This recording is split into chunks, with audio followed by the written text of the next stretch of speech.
Chapter 923, Steel Crown. As the steel slaughterers crumbled into a pile of scrap metal, the temple's locked iron doors opened. It's finally dead. I was nearly out of mana. We won? Just like that? This is so awesome. Nobody will believe us when we tell them we defeated a level 44 Grand Lord. This was not the first time Zero Wings members had faced down a Grand Lord. However, this was the first time for Overwhelming Smiles members. They had even shrunk back in fear even against a level 40 Grand Lord, not to mention a level 44 Grand Lord. Hence, how could they contain their excitement? Currently, very few teams in God's domain were capable of killing a Grand Lord. This is the first time I have killed a Grand Lord so easily. If we had to rely on Raven's main force, we would have lost at least 80% of the team. We might have even suffered multiple team wipes. Masked Angel sighed in amazement as he sat on the ground. Raven's other members nodded their agreement. Although they had killed Grand Lords before, they usually paid a high price to do so. Generally, they suffered multiple team wipes before finally succeeding. Moreover, their team usually only had around a dozen or so people alive at the end of the raid. This was the first time they had killed a Great Lord so easily. Bloodsucker's gaze drifted towards Shifeng, who was occupied with picking up the loot, and he smiled bitterly. Originally, he had wanted to prove Raven's strength to Zero Wing. In the end, he and Kirin were the only members of their guild to rank within the top 10 on the team's damage stats against the boss. He ranked 6th, while Kirin ranked 10th. As for everyone else in their party of 6, they ranked beyond the 20th place. It was difficult to boast about such results. With his DPS statistics, he could rank within the top 5 among Raven's main force, yet he only ranked 6th on this team, showing that there were 5 people stronger than himself. The most laughable aspect was the massive gap between 2nd and 3rd place. White Knight, who ranked 3rd among the team, had only dealt slightly over half of Fire Dance's total damage. Aside from them, Aqua Rose ranked 4th on the team, while one of Owl's female elementalists named Frozen Dream ranked 5th. With such an outcome, just how was he supposed to negotiate for a better deal with Shifeng? When fighting the next boss, drink an intermediate boiling blood potion and raise your damage ranks. I don't want to be at a disadvantage during out negotiations, Bloodsucker whispered to his party members. The intermediate blood boiling potion could increase a player's damage by 20% for 10 minutes. It was not available on the market and could only be obtained by killing certain special field bosses. It was extremely rare. Boss Blood, are you sure that you want to use such a precious potion here? Our guild only has a dozen or so of these potions, Kirin asked worriedly. This time, as a precaution, the guild had given each of them a bottle. Even when the guild had raided Grand Lords, they had refused to use it. Do you think we can top the damage charts if we don't use this potion? Bloodsucker retorted, smiling bitterly. Truthfully, he did not want to use the potion either. He had thought that he and Kirin would rank among the top 5 players in terms of damage, while the rest of his party would rank within the top 20, yet they had not, and now their reputation was in ruins. As the healers revived the dead, Shifeng organized the loot he had collected. Leader, did they drop something good? Kola asked excitedly when he noticed Shifeng's smile. The other Zero Wing members turned to Shifeng as well. They all knew Shifeng's personality. Items that they considered top tier were ordinary in Shifeng's eyes. Items that could garner Shifeng's interest were precious first-class items. Not bad. The boss dropped a piece of growth-type equipment. Shifeng chuckled as he shared the equipment's attributes in the team chat. Steel crown, helmet, plate armor, bronze rank. Level 40, level 90. Defense plus 1374, level 40. Strength plus 31, endurance plus 30, agility plus 22. Additional passive skill 1 dash. Iron Wall. After receiving an attack, user has a 5% chance to trigger Iron Wall, having the next damage received. Additional passive skill 2 dash. King's Resolve. Halves mental suppression suffered by wielder and decrease all control effects by 1/3. Additional active skill dash. Steel Impact. Increases strength by 300%, speed by 100%, and causes a powerful impact to a maximum of 3 targets. Impact interrupts targets, knocks them back by 10 yards and places them in a fainted state for 3 seconds. Cooldown, 1 minute 30 seconds. This crown was crafted by Titan craftsman Phyros. However, the crown's power has been severely weakened due to evil power pollution. To purify this evil power, one needs a large number of magic crystals and EXP. can be purified 5 times. First purification requires 100 magic crystals and 200 million EXP. Every member of the team unconsciously gasped when they saw the steel crown's attributes. The crown was a treasure for MTs. The item's 2 passive skills could significantly reduce the burden on MTs when facing bosses. As for the steel impact skill, it could be useful during crucial moments to prolong or interrupt a boss's channeling before it executed a powerful skill. With the 300% strength increase, an MT could easily take on a Grand Lord of the same level for a few moments. Furthermore, as the steel crown was growth-type equipment, both the crown's basic attributes and the skills would improve as the crown was purified. This helmet can practically rival epic equipment. Masked Angel drooled as he gazed at the steel crown. The steel crown did not have a class restriction. Any plate-wearing class could use it. However, it was most suited for an MT. This item was fully capable of raising an MT's standards to a whole new level. The team's 10 MTs stared at the steel crown in Shifeng's hands. However, Shifeng had already discussed the matter of the boss's loot.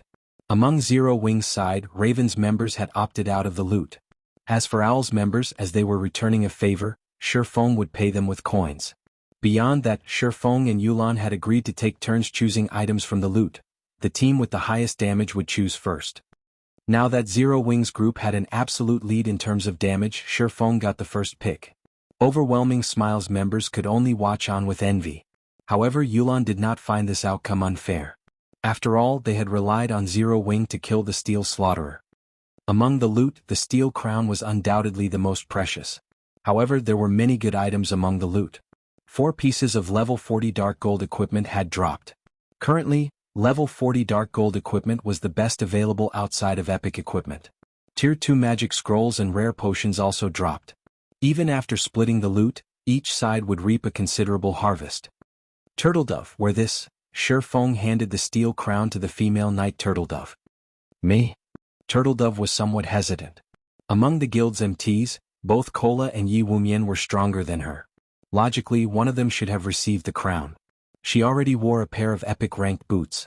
If she received another piece of growth-type equipment now, it would be somewhat unfair to Kola and Yi Wumian. Those two are using sets so they can't wear the crown. Moreover, the steel crown is only bronze rank right now. Although your attributes will decrease slightly after equipping it, you will improve overall. You'll have an easier time dealing with the bosses later on, Shifeng said, chuckling. That's right. Turtledove, just take it. Both Kola and Yi Wumian nodded in agreement. In reality, Turtledove's techniques were already quite impressive. She was definitely the third-ranking MT in the guild. She just had slightly weaker equipment. If Turtledove improved her equipment, tanking bosses would become much easier. Alright then. After some thought, Turtledove accepted Shifeng's offer. She was moved as well, and she inwardly swore not to let anyone down. Chapter 924, An Extraordinary Item's Hidden Effects Chapter 924, An Extraordinary Item's Hidden Effects. After Turtledove equipped the steel crown, although her basic attributes had decreased slightly, her aura instantly changed. 5 ocean blue gems adorned the silver crown, which gave Turtledove a royal air. Moreover, Turtledove appeared far more relaxed. Clearly, the mental suppression around the temple released its grip on Turtledove. This crown is amazing. Wearing it actually calmed me down. With this, I don't have to worry about mental suppression against a high-tiered boss anymore. After equipping the steel crown, Turtledove felt a pleasant sensation wash over her body, her mind becoming much clearer than before.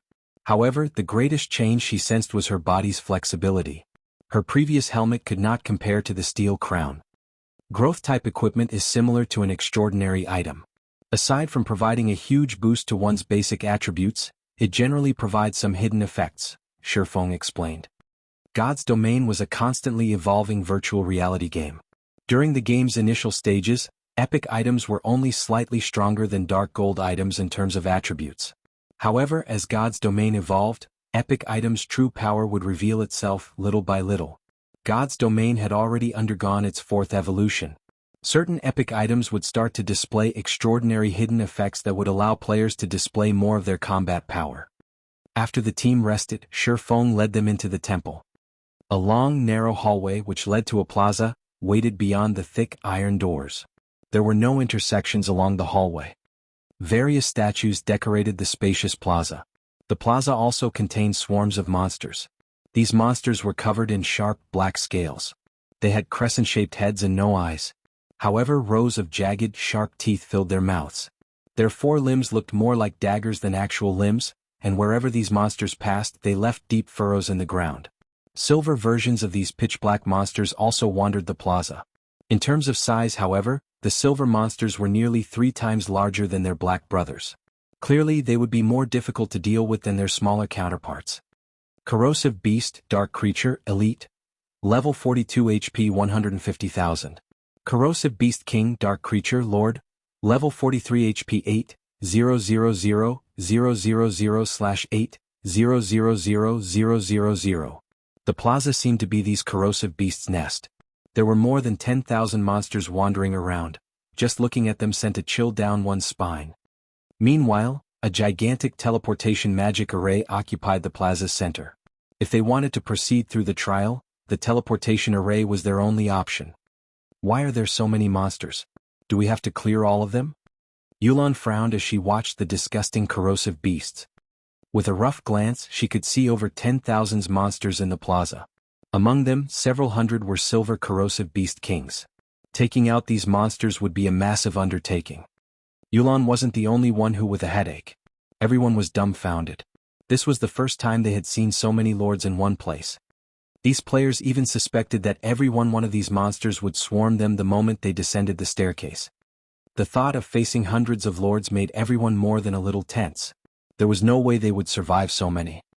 As their team stood there, shocked over the sight of so many powerful monsters, a pair of steel doors on the other end of the plaza opened, and a group of players emerged.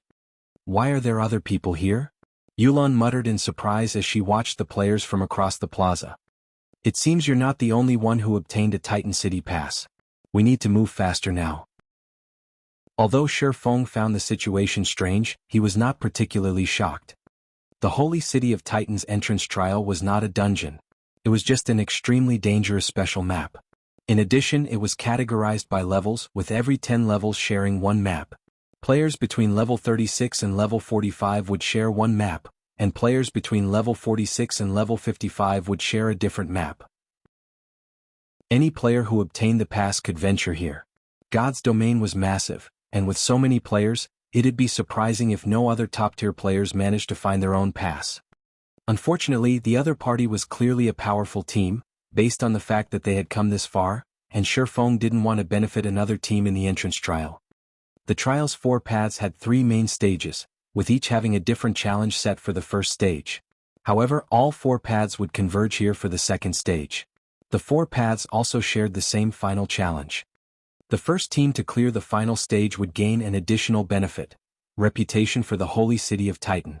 It was usually extremely difficult to raise one's Titan City reputation, so this was a massive benefit for the first team that cleared the trial. At the same time as Shi Feng and the others discovered those players, that group of players had also discovered Shi Feng's group. Boss Peerless, there's another team over there. Should we get rid of them? A level 40 burly assassin suggested, making the gesture of slitting one's throat while he stared at Shi Feng and his team. Ignore them. We'll decide what to do after we pass through this area. It won't be too late to get rid of them if we meet them later, Peerless, the group's leader, said as he waved his hand at the assassin. Get ready. We need to clear this area quickly. Understood. As if this were not their first time here, the team burst into action. Leader, the other team is making its move. Aqua Rose asked softly, should we watch them for a moment first? Naturally, Shi Feng understood Aqua Rose's concern. With their team strength, taking on 7 or 8 lords at once might be easy, but against several hundred lords, even Shi Feng felt powerless. Hence, their best option was to observe the other group as they cleared this stage. This way they would increase their chances of clearing the stage as well. However, Shi Feng had no intentions of letting the other side get ahead of him. Titan City's reputation was on the line, and he must have it. Although there were a lot of monsters in the plaza, their numbers weren't the largest cause for his headache. The corrosive beasts had an extremely abominable ability which could rapidly deplete players' durability. With this ability, it was impossible to defeat them all before their equipment broke. MTs and plate armor classes, gather around me, Shi Feng said. He then revealed a large number of strengthening devices. Each of you take 2 of these strengthening devices. After using them, 30 of you will form a protective circle while the other melees will serve as replacements when needed. All ranged DPS and healers will stand in the middle. We'll charge for the teleportation array. As soon as Shifeng said so, everyone understood his plan. They didn't actually need to kill all of these monsters. Rather, they needed to reach the teleportation magic array. Unfortunately, while this task might be easy for MTs, it was very difficult for melee classes. There were also countless corrosive beasts. They were all bound to receive some damage. If the healers only had to focus on a few MTs, they could bear it. However, they had to keep as many as 30 people alive. There was also a fairly long distance between the staircase and the plaza's center. If their healing failed to keep up with the damage the melee classes received, everyone would die before reaching the teleportation array. Shifeng's decision was definitely risky. However, Yulan and the others could not think of a better plan. Hence, they had to put their faith in Shifeng once more. Moreover, two groups of players were charging into the plaza. This would reduce the number of monsters they had to deal with. If they started moving after the other side had cleared the stage, it would be far more difficult to succeed. By the time everyone finished preparing, Shifeng had noticed that the other team had begun to move. Immediately he shouted, "Move out!"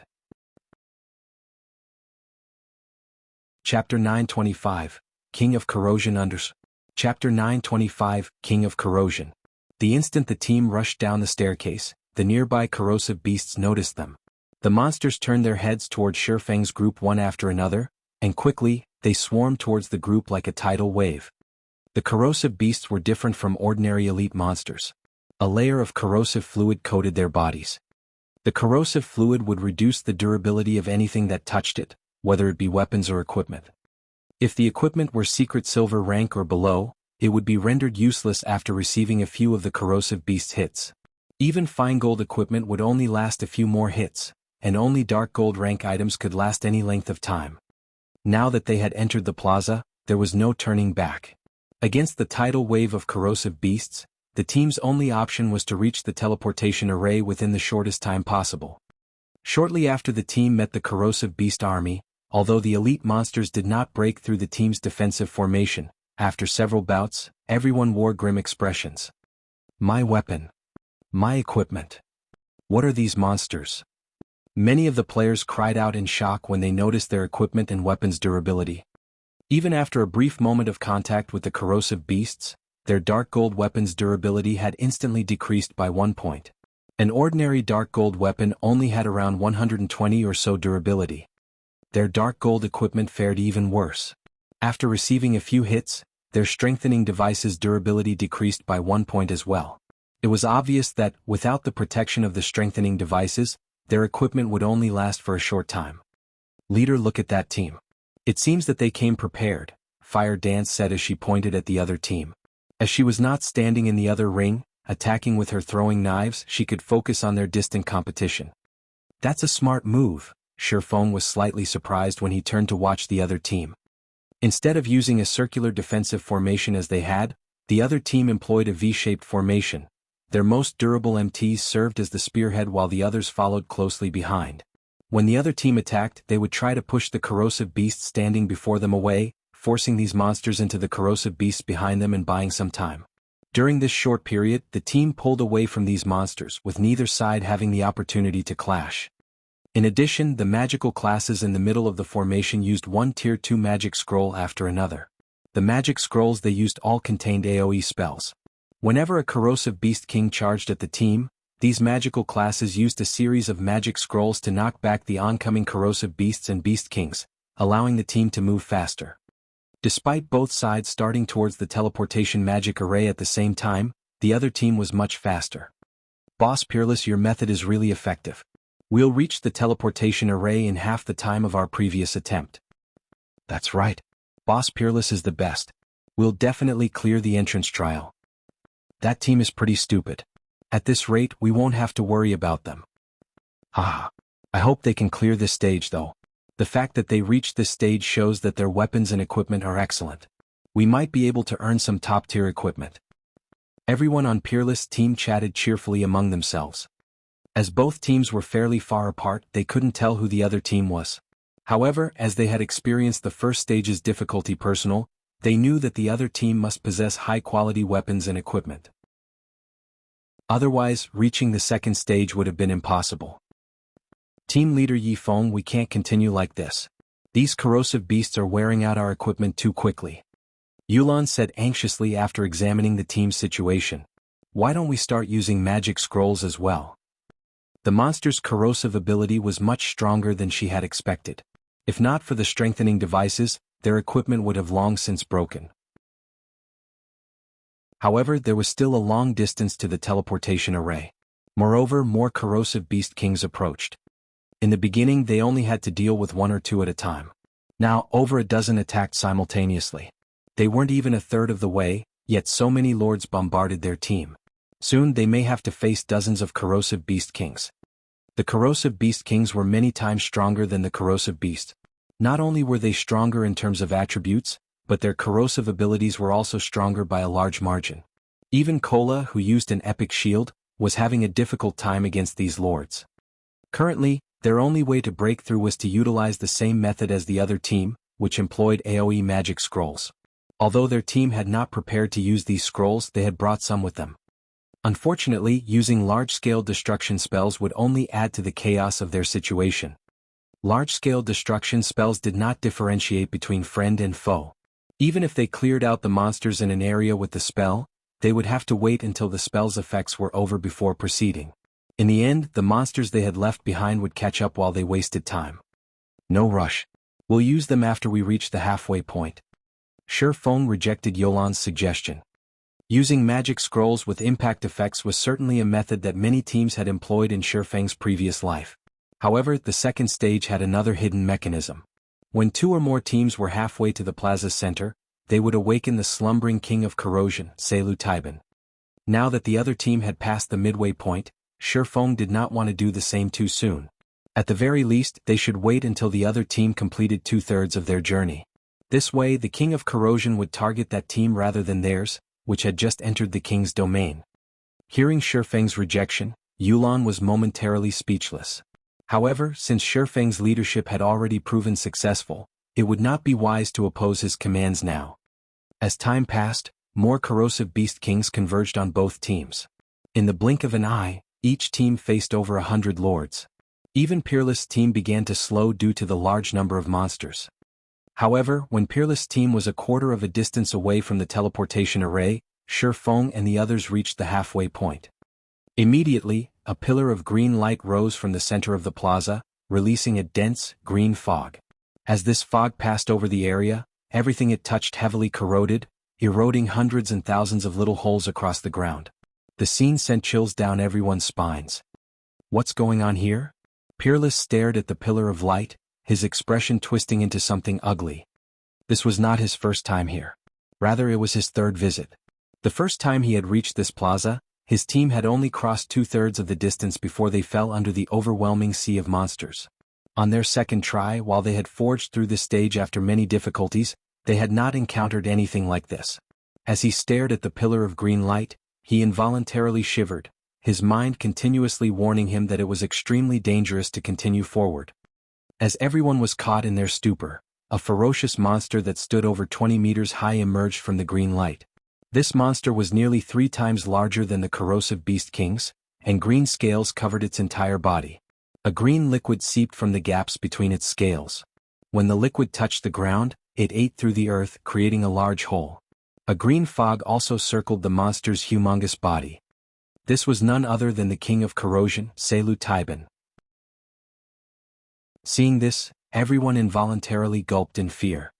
Why has such a monster appeared? Peerless' complexion paled as he stared Selu Taiban.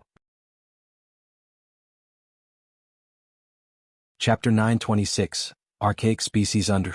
Chapter 926, Archaic Species. The king of corrosion's sudden appearance cast a dark cloud over the 2 teams. Damn it. We must have triggered this monster because there are 2 teams here. Rage flared in Peerless' eyes as he turned to Zero Wing's team on the other side of the plaza, killing intent welling within him. However, it was too late to change anything. He had thought of taking care of Feng and his team after they had reached the 3rd stage, earning some weapons and equipment. However, he now regretted his decision to delay. The king of corrosion did not give the players any time to consider their situation. After examining its surroundings, it charged towards Peerless' team like a Mack truck. The ground trembled with each of Selutaiban's steps. As it moved, the corrosive fluid from its body ate large craters in the ground. Seeing these craters sent shivers down everyone's spines. Selutaiban, King of Corrosion. Dark Creature, Grand Lord. Level 45 HP 80, 000, 000/80, 000,000. Selutaiban's massive frame spoke of its immense power. However, after witnessing its exact strength, everyone was shocked. Selutaiban's attributes were far higher than the first stage's boss. No matter how they looked at it, the King of Corrosion possessed higher attributes than what any level 45 Grand Lord should have. Leader, what should we do? Should we continue forward? Aqua Rose began to despair after seeing the massive King of Corrosion. Selutaiban was just too strong. It was definitely the strongest boss within the level 40 range that she had ever seen. Is this a joke? Why does this stage have such a powerful boss? Bloodsucker's expression was particularly grim. Among the team, only White Knight and the other members of OWL remained relatively calm. After all, they had faced a dragon not long ago. The King of Corrosion was slightly weaker than the Tier 2 mutated dragon had been. However, they had only defeated the mutated dragon thanks to a monster like Black Flame. Without such a monster, defeating this boss was unlikely. At this time, Shifeng issued his commands in the team chat. Fire Dance, use the frost grenades to stop the corrosive beasts. Blackie, use Stars of Light to clear a path ahead. Everyone else, if you have AoE attack or control skills, now is the time to use them. While Selutaiban might not be a dragon, it was an archaic species. To put it simply, it was the descendant of ferocious beasts. Ferocious beasts were from the same life order as dragons, capable of killing gods. Although the blood of ferocious beasts flowing through Selutaiban's veins had been diluted over several generations, making the Grand Lord far weaker than a ferocious beast, ordinary monsters couldn't compete with its power. Tier 1 players could not take this boss down. At the very least, they needed Tier 2 players to have any chance against Selutaiban. Fortunately, defeating Selutaiban wasn't necessary to proceed to the next stage. Under Shifeng's command, the team began to move like a well-oiled machine. Fire Dance and the other melee classes who were not fighting in the defensive ring threw one intermediate grenade after another, freezing the distant lords and elites before them. Blackie then used Stars of Light while Shifeng used Firestorm. Yulan contributed as well as she used Thunder Beast's Descent. When the three large-scale destruction spells struck, light, flame, and lightning descended upon the plaza, looking as if doomsday were upon them. For a time, damages in the tens of thousands appeared above the frozen monsters' heads. In a few short seconds, over 1,000 corrosive beasts died, and a clearing appeared before Shifeng's team. Everyone's experience bar soared rapidly, a few of the team's level 38 players reaching level 39. Some of Zero Wing's level 39 players rose level 40 as well.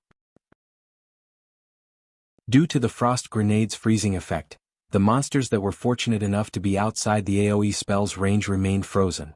For a short time, no other corrosive beasts could fill the new clearing, which allowed Shifeng and the others to proceed any resistance.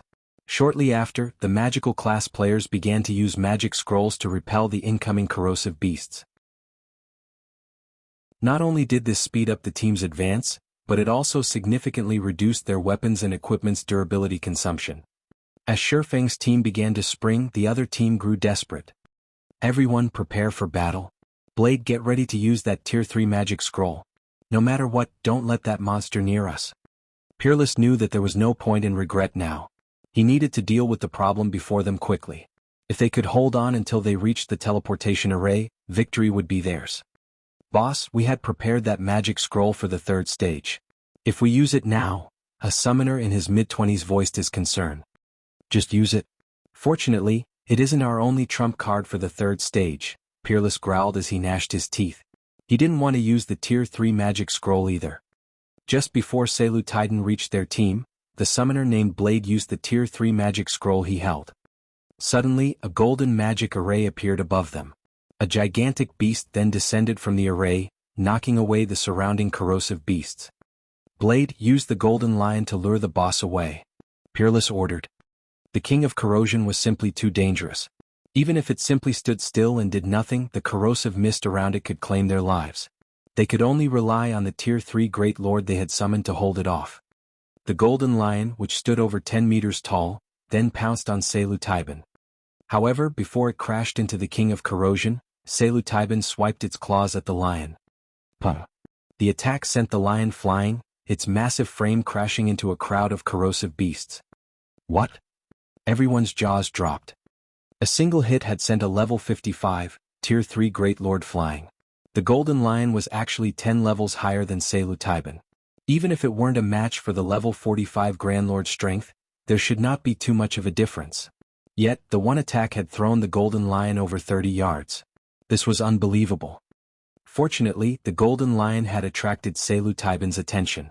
Rather than stomping towards Peerless' team, the King of Corrosion approached the fallen lion, one step at a time. Seeing the boss change targets, Peerless and his team released a sigh of relief. Taking this opportunity, they made a mad dash for the teleportation array. Unfortunately, the Golden Lion wasn't doing well as the King of Corrosion trampled upon its body, its HP decreasing at a rate visible to the naked eye. Peerless and his companions shuddered in fear as they watched. As the Golden Lion's HP plummeted, Peerless' team sped towards the teleportation array. When the Golden Lion had less than 10% of its HP remaining, Peerless and the others were finally inside the teleportation array. Damn it. Damn this thing. It made me waste a Tier 3 summoning scroll. A cold glint flashed in Peerless' eyes as he glared at the Golden Lion, which was on its last breath. He had hoped to take the lion with them through the second stage. However, that was no longer possible. This had severely disrupted his plans. He shouted sternly, "Blade, remove the summoning. I want those people to die." Understood. The summoner understood Peerless' intentions. While it was no longer possible to leave with the Golden Lion, that did not mean they should let others take advantage of it. Immediately he cancelled the summoning. Shifeng's team still had to cross another quarter of a distance or so to reach the teleportation array. With the King of Corrosion's strength, that was more than enough time to annihilate the team. Sure enough, the moment the Golden Lion vanished, Taiban's gaze shifted to Shifeng and his players. Chapter 927, Complete State _ Chapter 927, Complete State. We are letting them off too easy. Blade clicked his tongue as he watched Shifeng's team. Boss Peerless, should we activate the teleportation array now? Wait a moment. I want to watch the King of Corrosion kill them. Peerless shook his head. The entrance trial's third stage was not any easier than the second. It would be far more difficult to proceed without the Tier 3 summoning scroll. He wanted to kill Shifeng and his companions himself. However, he was satisfied with the knowledge that the King of Corrosion would massacre them. Taiban's corrosive fluid could cause a tremendous amount of damage to one's equipment. It might even destroy the other team's weapons and equipment. This was a better outcome than killing them and taking a single item from each. Hearing Peerless' words, his people turned to watch Shifeng's team with anticipation. Taiban's movement speed was very high. Before Shifeng and the others had crossed 100 yards, the King of Corrosion was less than 50 yards away from the team. They couldn't help their panic as the boss approached. The Grand Lord's pummeling of a level 55 Great Lord was still fresh in their minds. If even a Tier 3 Great Lord could not hold off this boss, players such as themselves had no hope. Even if all 10 of their MTs worked together, they couldn't defend against the King of Corrosion's attacks. I'll deal with him. Everyone else hurry. Shifeng's lips hooked up into a smile as he watched the incoming Taiban. Others might not know the King of Corrosion's power, but he did. Although Taiban was an archaic species, it had a fatal weakness. It couldn't respond to sudden changes very well. Even a slight turn required it to waste roughly 2 seconds. Expert players would have plenty of time to dodge its attacks. However, they first had to draw the King of Corrosion's aggro. Shifeng instantly appeared before the King of Corrosion. Seeing this, Taiban swiped its claws at Shifeng. However, Shifeng easily evaded its attack using silent steps, instantly appearing behind the King of Corrosion. Dragon Breath. Suddenly, a massive white beam bombarded the back of Taiban's neck. Minus 23,187. So tough. Shifeng clicked his tongue. Dragon Breath multiplied his damage by 10, yet when the skill struck one of the King of Corrosion's vulnerable spots, it only dealt around 20,000 damage. If an ordinary expert attacked the Grand Lord, they would probably only deal a few hundred damage. Shifeng's attack immediately drew Taiban's attention.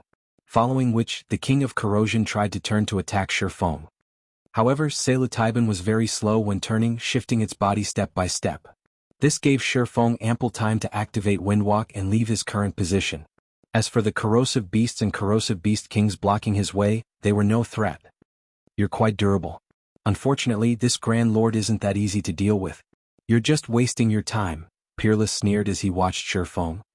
In the face of absolute power, techniques were useless. Even if Shifeng bought his team some time, it wouldn't be enough to reach the teleportation array. Roar! Taiban roared his fury as it chased Shifeng. In the blink of an eye, the King of Corrosion had moved away from Shifeng's team, the team sighing in relief. A moment later, however, tension gripped their hearts once more. Taiban was simply too fast. Even after Shifeng activated Windwalk, he could not match the King of Corrosion's speed. If he allowed the Grand Lord to catch up to him, he wouldn't have a skill like Silent Steps to help him avoid another attack. After Shifeng crossed about 20 yards, Taiban had caught up to him. Taiban's claws transformed into afterimages as it swiped at Shifeng, a sonic boom blasting through the air. Parry. Pum. Like a bullet, Shifeng was thrown over 30 yards, his body slamming into the ground. The impact even created a large crater around Shifeng's body. As expected of an archaic species. Although its strength is lower than the mutated dragons, it is still stronger than an ordinary Grand Lord. Once Shifeng stood back up, he felt as if every bone in his body was about to pop out of its socket. His arms were numb after taking the King of Corrosion's hit. If he had not used parry to block the attack, he would have been dead by now. Seeing Shifeng's HP remain static, Taiban flew into a rage. Taking 2 steps forward, it instantly arrived before Shifeng and stomped on the tiny swordsman. Seeing the mountain-sized foot descending towards him, Shifeng stopped holding back. Heavenly Dragon's Power. Thunder God's Descent. The 2 skills instantly increased Shifeng's strength attribute by 150%, HP by 500%, defense by 300%, agility by 60%, movement speed and attack speed by 150%, and damage by 50%. He also received a 50% damage reduction. Shifeng's HP climbed to 122,800. As for his defense, even Cola couldn't match his. After receiving these massive buffs, Shifeng swung Killing Ray towards the King of Corrosion's feet. Chop. 3 arcs of blue light gathered at a single point, tearing space itself apart. This spatial tear then extended towards Taiban's feet. Boom. The powerful shockwave from the impact knocked the surrounding corrosive beasts back. Suddenly, there were no monsters within 20 yards of the King of Corrosion. Is he an NPC? When the dust settled, everyone's jaws hit the floor as they stared at the shockwave's epicenter. No one could believe their eyes. Shifeng had actually blocked the King of Corrosion's powerful attack. Moreover, he had caused Taiban to shudder slightly. Although Shifeng was buried up to his knees, he had only received around -7,000 damage from the attack. To Shifeng's over 120,000 HP, this damage was nothing. The upgraded Heavenly Dragon's Breath is wonderful. I won't even have to activate twofold Berserk at this rate. Shifeng flexed his muscles, joints popping. Although he felt somewhat stiff, overall, Shifeng's combat power had not been affected. When he had faced the mutated dragon, he had been suffering a weakened soul state, reducing his attributes by nearly half. He had relied on dragon's domination to overcome the mutant. Now that his soul had recovered, although his strength was still not a match for the King of Corrosion even after activating Heavenly Dragon's power, the gap was not as wide as it had been. In addition, with his extremely high skill completion rate, he wouldn't have a problem defending against the Grand Lord's normal attacks. However, his sacred sword, Killing Ray, was the main reason that he could contend with Taiban. Killing Ray increased his damage by 100% against dark creatures. However, just after Shifeng pulled his legs out of the ground, the enraged King of Corrosion swung its claws at him once more as if it were trying to swat a fly. Just in time. Let's see how you fare against this. Shifeng did not dodge the attack. Instead, he used his sure kill skill, Flame Burst. A miniature sun then collided with Taiban's claws. Chapter 928, Holy City's Treasure. Hellscythe_Fluffy Goblin. The instant Taiban's claws met the scorching light, a tear appeared on its originally impenetrable green hand. The corrosive gas that surrounded its body also began to vanish. Boom. As an explosion shook the area, Selu Taiban's attack was repelled. In contrast, Shifeng only took a step back, not receiving any damage. He blocked it. How is that possible? Neither Peerless Team nor Zero Wings Team could believe their eyes. The King of Corrosion was capable of overwhelming a level 55 Great Lord. Moreover, the last time Shifeng had blocked the Grand Lord's attack, he had received quite a bit of damage. Now, however, he actually stood there unscathed. They felt as if they had just watched someone block an oncoming train with one hand. Boss Blood, I don't even think Guild Leader Bloodfang is a match for Yi Feng's strength, Kirin said in shock as he stared at Shifeng. Indeed. Purely in terms of strength, he has surpassed our guild leader, Bloodsucker said with a serious glint in his gaze. The strength Zero Wing displayed before them had already surpassed the information they had on the guild. After Shifeng successfully repelled one of Selu Taiban's attacks, the King of Corrosion launched a series of attacks. Shifeng used Killing Ray once more to repel the Grand Lord's attacks. Boom, boom, boom. Shifeng blocked every one of Selu Taiban's attacks. The combination of fire and the sacred sword is amazing. Shifeng smiled. Aside from its slow-turning speed, Selu Taiban had another small weakness: fire. Fire attacks would deal double the damage against the Grand Lord. As a result, the combination of both bonuses allowed Shifeng to match the King of Corrosion's strength. Unfortunately, flame burst uses were limited. He could not stand against the King of Corrosion for long. However, Shifeng had no intentions waiting for his death. He had deliberately caused the King of Corrosion to appear. If he had wanted to play it safe, he could have allowed Peerless Team to reach the third stage first. Selu Taiban was the only reason he had not. In the past, many teams had reached the entrance trial's second stage. Many teams often challenged the trial at the same time. Initially, when players encountered the King of Corrosion, they had treated it as if it were undefeatable. They only attempted to shake the boss off and proceed to the next stage. However, as players reached higher levels and obtained better equipment, they started to raid the King of Corrosion for its loot. In the end, when a team of players finally killed Selu Taiban, the Grand Lord had dropped a treasure that nobody had expected. The Holy City's emblem. Every guild in God's domain had treasured this item. Even after 10 years, the Holy City of Titans passes were extremely rare. Countless guilds had sought the pass as players could not enter Titan City without it. However, the Holy City's emblem could also transfer players to Titan City. Unfortunately, it could only transfer 10 players. However, unlike the Titan City Pass, the Holy City's emblem was not a consumable. It could be used indefinitely. Moreover, the emblem could send players to the Holy City directly. They didn't need to challenge the entrance trial. Now that there were 2 teams in the second stage, Shifeng wouldn't pass up this opportunity. The King of Corrosion was not undefeatable. In the past, through countless teams' experimentation, players finally discovered an effective way to defeat Selu Taiban. With his current team strength, if they used that method, they could do the same. Following which, Shifeng activated Wind Rider and flew towards the teleportation magic array. Realizing where Shifeng was flying to, Selu Taiban also dashed towards the teleportation array. Boss, that person's flying towards us. We need to leave. If that monster charges over here, it'll be difficult to escape, Blade hurriedly advised. Although corrosive beasts would not approach the teleportation array, there was no guarantee that the King of Corrosion would not. On the off chance that it entered the teleportation array, the consequences would be unimaginable. Peerless gnashed his teeth. However, he still gave the command to leave, saying, "Let's go." Although he was reluctant, he had to admit that Shifeng and his team were far stronger than he had expected. If they clashed, they might fail the trial again. This was their final chance. There was no room for failure. Following which, Peerless and his team activated the teleportation magic array, transforming into a beam of light and disappearing from the plaza. Shortly after Peerless' team left, Shifeng entered the teleportation array as well. Just as Peerless had guessed, the enraged King of Corrosion ignored the teleportation array and charged onto the platform. However, before Selu Taiban reached the array center where Shifeng stood, Shifeng reversed the flow of mana in the teleportation array. The teleportation array instantly transformed into a magic barrier. The green mist around Selu Taiban began to scatter. Its basic attributes also plummeted. The Grand Lord's HP, which had been 80 million, fell to 60 million. In the past, nobody had thought that the teleportation array in the plaza center could do such a thing.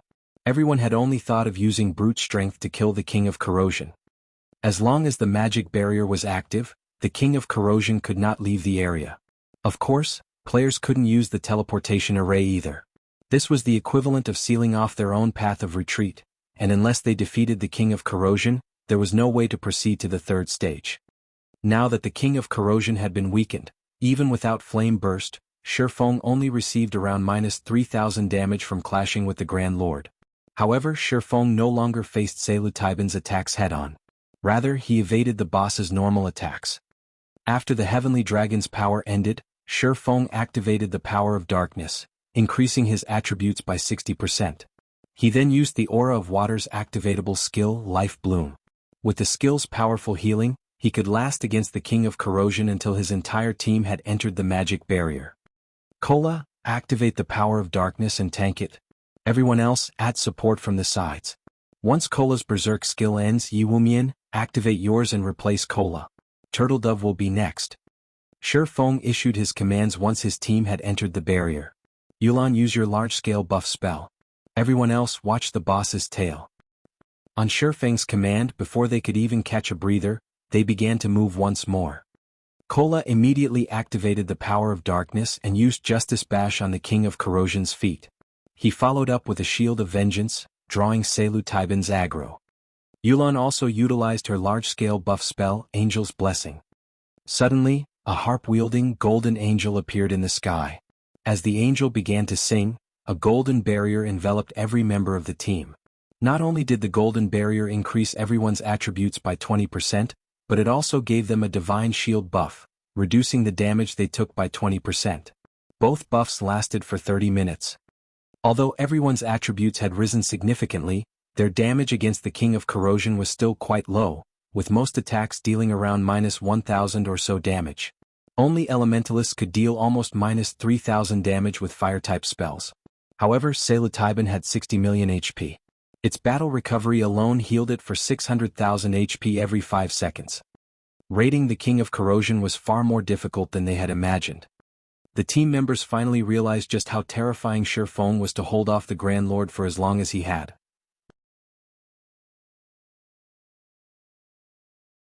Chapter 929, Clear. Hellscythe_Fluffy Goblin.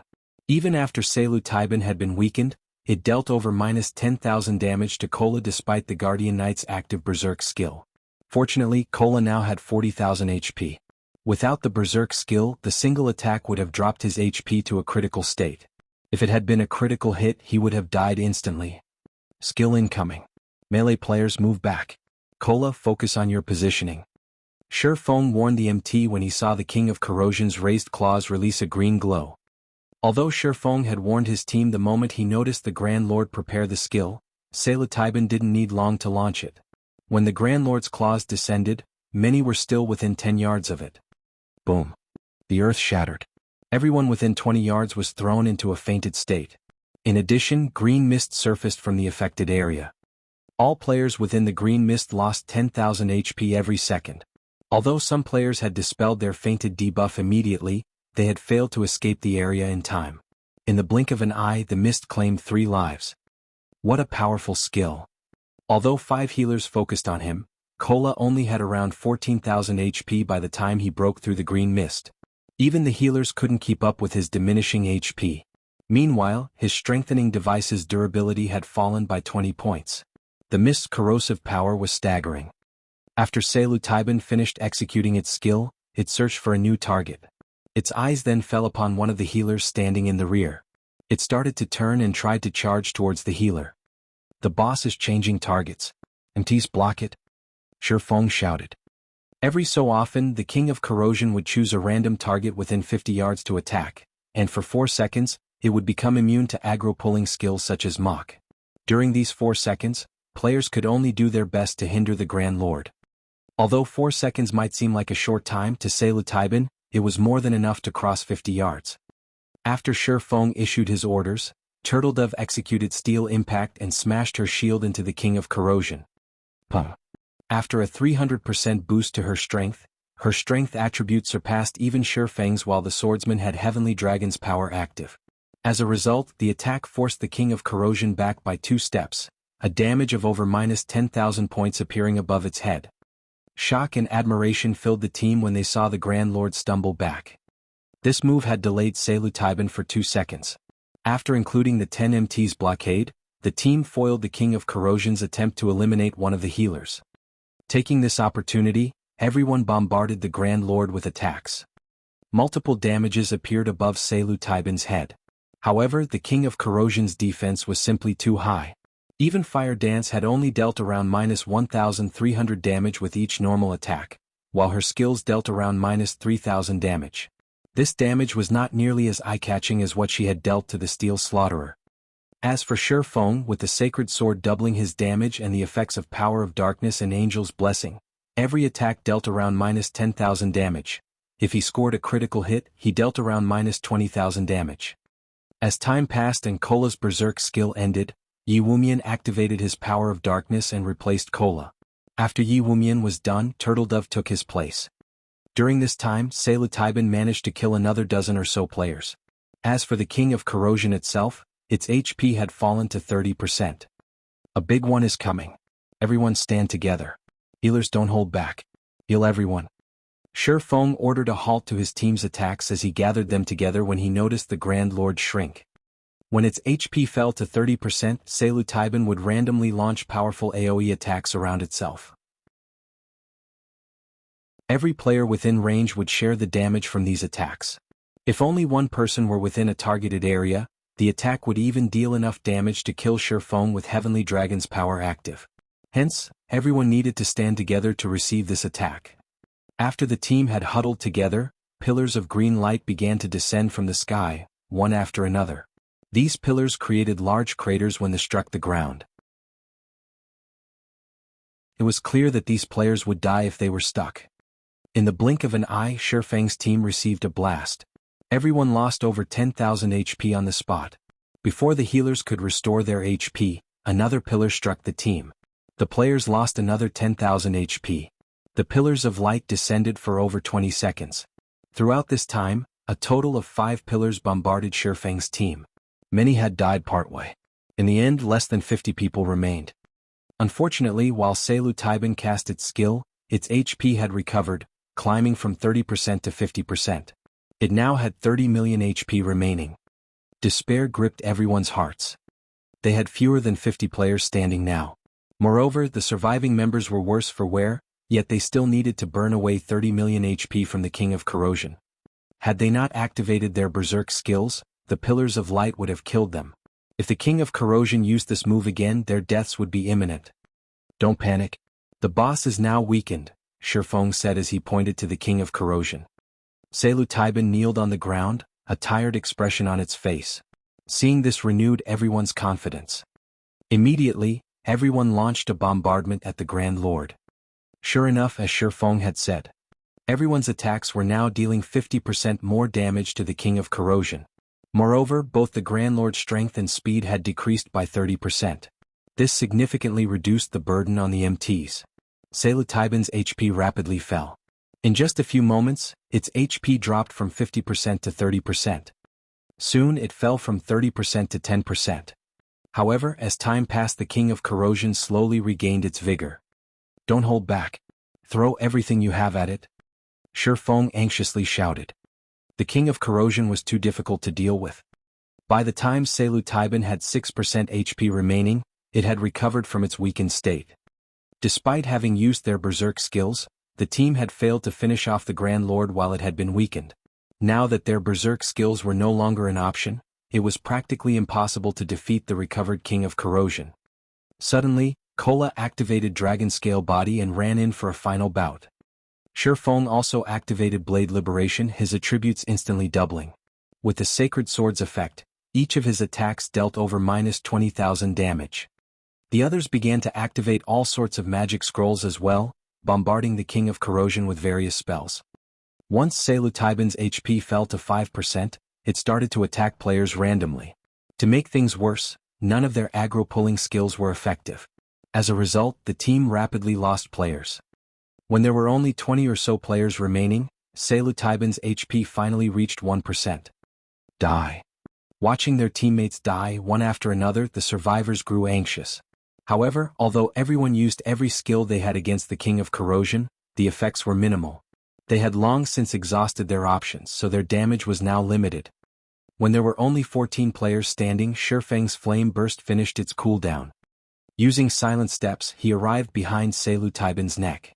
He then began brandishing Killing Ray. 15 dazzling white lights flared. The King of Corrosion's final 300,000 HP vanished instantly, its massive frame crashing before the team.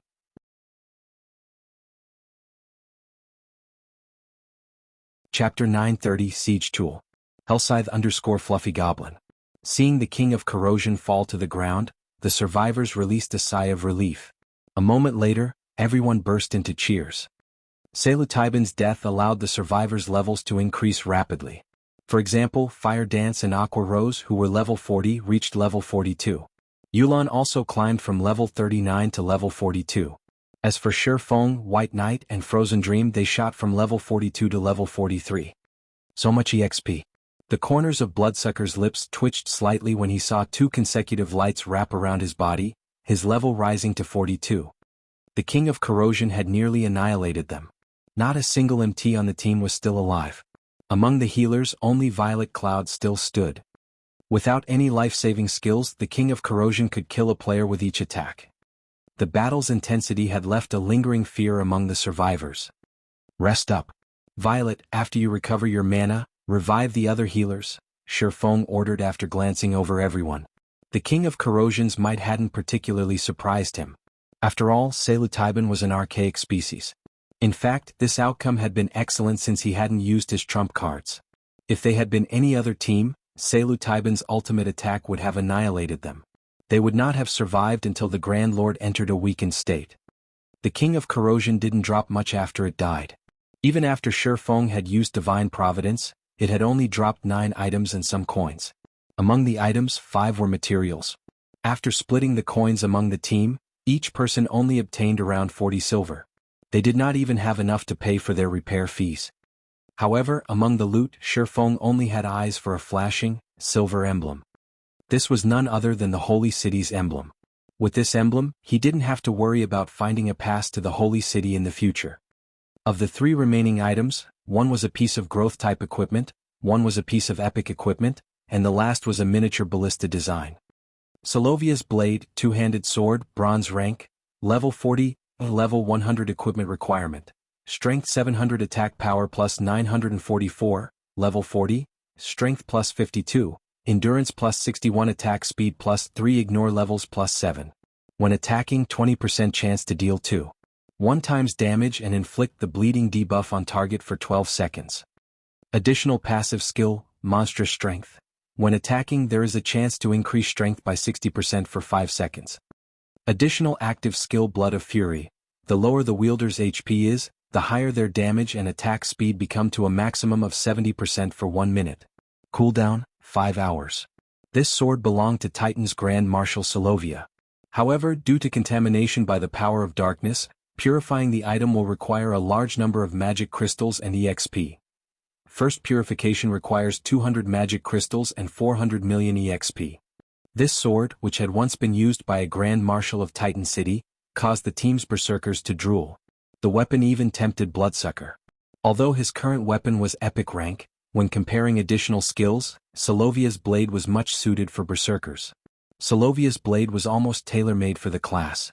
Unfortunately, purifying the weapon 5 times would require a lot of magic crystals and EXP. The other epic item also left everyone speechless. Ring of Corrosion Ring Epic Rank, Level 40, Level 90 Equipment Requirement. Agility 400, Intelligence 200, Strength plus 38, Agility plus 42, Endurance plus 26, Intelligence plus 31, Level 40, Ignore levels plus 10. When equipped, increase all attributes by 10%. Poison resistance plus 20, Magic resistance plus 10. Additional passive skill Corrosion. Allows wielders' attacks to weaken opponents' defense and magic resistance by 50% and inflicts a poison debuff, causing damage every 2 seconds for 10 seconds. Debuff can stack up to 5 times. Additional active skill, Poisonous Miasma. Release a poisonous mist in a radius of 20 yards, causing damage equal to 500% of wielder's main attribute every second. Enemies within this poisonous mist suffer a 10% defense and magic resistance decrease for 10 seconds. Cooldown, 30 minutes. Ornaments were already extremely rare in God's domain, much less an epic ranked ring. A ring that improved a player's DPS was even rarer. Overall, the Ring of Corrosion was even more valuable than Solovia's blade. The instant Shifeng revealed the Ring of Corrosion's information, the players gasped. After everyone had revived, Shifeng looked to Yulan and asked, "I choose the Holy City's emblem. Which item will you choose?" Overwhelming smiles. Members wished they could walk away with it all. The 2 items and the miniature ballista were extremely valuable items to a guild. As for the Holy City's emblem, Shifeng had not shared its attributes. He had specifically exercised his right to choose the first item to avoid revealing its information. Nobody called Shifeng out on his actions either. After all, they had only won this battle because of Shifeng's commands. However, Yulan was somewhat hesitant, her gaze shifting back and forth between the 2 items and the miniature ballista. The miniature ballista was a powerful siege tool. Now that players were reaching higher levels, the various guilds had begun to prepare for conquering towns. They had already learned the benefits of mastering a town from the situation in Stone Forest Town. That little town raked in thousands of gold each day for 0 wing. Hence, the various large guilds prioritized capturing their own. However, producing the miniature ballista was very difficult. With lifestyle players' current abilities, it was almost impossible to manufacture. In the short term, choosing the 2 pieces of equipment would undoubtedly benefit her team. In the long run, however, the miniature ballista was more advantageous. As Yulan hesitated over her choice, Warwolf whispered to her, "Yulan, pick the 2 pieces of equipment. You still lack a powerful foundation. Although the miniature ballista is indeed valuable, it is not particularly useful right now." In the organization known as Underworld, Yulan was not yet an upper echelon. She also did not have a guild of her own. While the miniature ballista might profit a guild immensely, it was not particularly beneficial to an individual. If Yulan wanted to raise her position in the organization, then she needed a powerful team to support her. Hence, choosing Solovia's blade and the Ring of Corrosion was a wiser decision than choosing the miniature ballista. Moreover, if not for Shifeng's help in the trial, they wouldn't have any of these items. "I'll pick the Ring of Corrosion." Yulan felt that Warwolf's opinion was quite reasonable. Although Underworld might be an organization, not everyone within the organization was of a single heart. While she might temporarily raise her position if she presented the miniature ballista, others could replace her at any time. "I'll pick the miniature ballista design then," Shifeng said without hesitation. He had plenty of methods to obtain top-tier weapons and equipment. Although he lacked epic weapons and equipment right now, as players reached higher levels, obtaining them would become easier. However, it was a different story for siege tool designs. These designs would also be difficult to find. They couldn't be obtained by simply killing a few powerful bosses. If he missed on this opportunity, he would definitely regret it. Moreover, Shifeng now had the Holy City's emblem. He no longer worried about nurturing advanced engineers. He could even nurture master engineers. It wouldn't be long before he could manufacture the miniature ballista. The thought of using the miniature ballista to capture a town excited Shifeng. After Shifeng finished distributing the items and everyone had rested, Shifeng reversed the flow of mana in the teleportation magic array once more. Suddenly, a small golden teleportation magic array appeared a short distance away from the central array. The small teleportation array's golden glow scattered the surrounding corrosive beasts and corrosive beast kings. None of the monsters dared move closer than 300 yards from the teleportation array. "What's going on?" Shifeng frowned at the golden array with curiosity.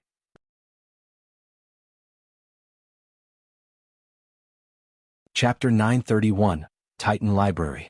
Hellscythe_Fluffy Goblin. As far as Shifeng knew, there should have only been one exit leading to the entrance trial's 3rd stage. The golden teleportation array that had suddenly appeared was much stronger than the array in the center of the plaza. The mana density around each teleportation array made that obvious. With this new development, the team turned to Shifeng and asked, "Leader, should we go over and take a look?" Previously, they had watched Peerless' team use the central teleportation array to leave the plaza. Now that another had appeared, they didn't know whether or not that teleportation array was a trap. After all, this was their first time here. Could it be a special reward for the first kill? Shifeng felt that it was highly possible. When he had killed the King of Corrosion in the past, no such phenomenon had occurred. Of course, when he had killed Selu Taiban back then, other teams had raided the Grand Lord many times before. As for the golden teleportation array being a trap, it was unlikely.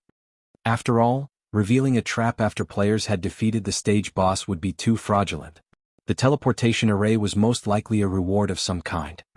Let's head over to investigate. In the end, Shifeng decided to examine it. Under Shifeng's command, the team approached the golden teleportation array. As no monsters dared move near to the array, they had an easy time reaching it.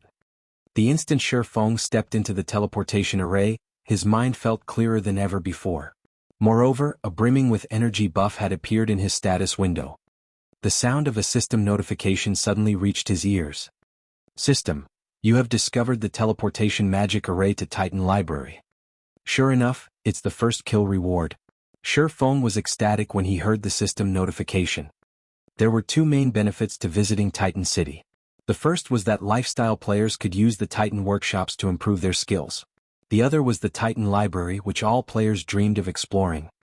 Generally, for players seeking the Titan Library, they first needed to reach the third stage and then take the path to the library. However, while that path would also eventually lead players to Titan City, it was significantly more difficult than the path that led to Titan City directly. Players usually chose the latter option to ensure their Titan City entrance slots. Shifeng had never imagined that obtaining the King of Corrosion's first kill would garner such a benefit as well. Following which, Shifeng walked towards the teleportation array center and activated it. Everyone instantly transformed into streaks of golden light and vanished.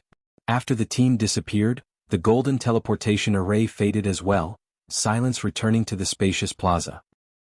The entrance trial's third stage consisted of narrow pathways. Barely 3 people could walk side by side down the pathways. Meanwhile, bottomless pits lined each pathway on either side. If a player fell off the pathway, it wouldn't even be possible to revive them. They would be instantly disqualified from the entrance trial. Aside from this dangerous pathway, there were large groups of bat monsters flying through the air that frequently screeched soundwave attacks. If players were not careful and failed to avoid these attacks, they may plunge to their deaths. When Peerless' team arrived here, they were immediately thrown into a bitter battle. The weakest bat monsters here were special elites, with many being chieftains. There were even level 45 Lord-ranked Bat Kings. When these bats caught players, they immediately threw them into the abyss. These bat monsters were far more difficult to deal with than the corrosive beasts.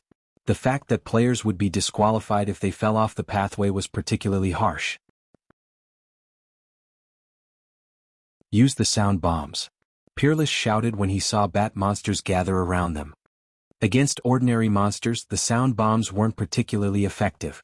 The bombs only made some noise to disturb monsters. However, against the bat monsters, the bomb's effect was massive. A single explosion would scare away these monsters, preventing them from approaching for a short time. Peerless had specifically prepared this item to deal with the bat monsters. During his second trial attempt, his team had been utterly helpless against the bat monsters. From time to time, the Bat Kings would fly past, grabbing and tossing their team members into the abyss. Before they had even reached the halfway point, the entire team had fallen to their deaths.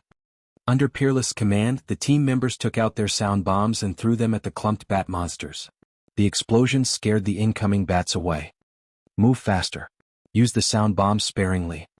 Peerless shouted hurriedly. Although the sound bombs were impressively effective, they were extremely rare. Even utilizing their guild strength, they had only managed to procure a small stock. If they did not conserve their bombs, they wouldn't make it through this tortuous abyss. Meanwhile, on the other path leading to Titan City, Shifeng and the others suddenly appeared before an ancient, towering fortress. The ancient fortress loomed over 1,000 meters high. The building itself looked like a mountain. Level 200 NPC guards stood before the fortress's iron gates. These 2 NPCs were over 10 meters tall. When these NPCs saw Shifeng and the others, they blocked the gates with their spears. This is the Great Titan Library. Outsiders are not allowed to enter. One of the NPC guards coldly informed the players as he swept a glance over Shifeng and the others. If you wish to enter, you need to pass our test. The team members were shocked when they saw the Titan Library.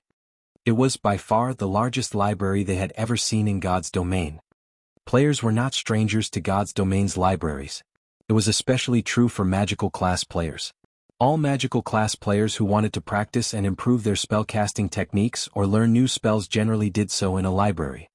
However, gaining entrance into NPC cities' libraries was a difficult feat. One typically needed to be a noble or a friend of the city's NPC nobles to gain access.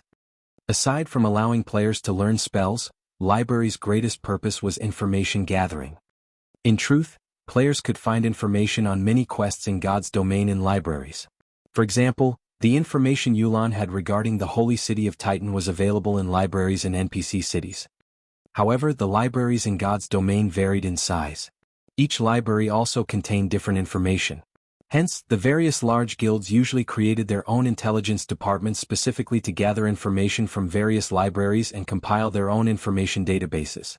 This made it easier for their guild members to find information on their quests.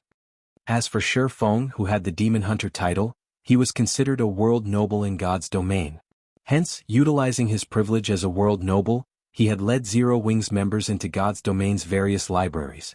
Unfortunately, the Demon Hunter title only gave him access to libraries in ordinary NPC cities. It did not give him access to kingdoms and imperial capitals' libraries. Players had to rely on their own capabilities to gain entrance. Even so, the information Zero Wing had collected was even more comprehensive than first-rate guilds. "We will accept the test," Shi Feng announced as he stepped forward. "Very well. You only have one chance. If you pass the test, you may learn from our library."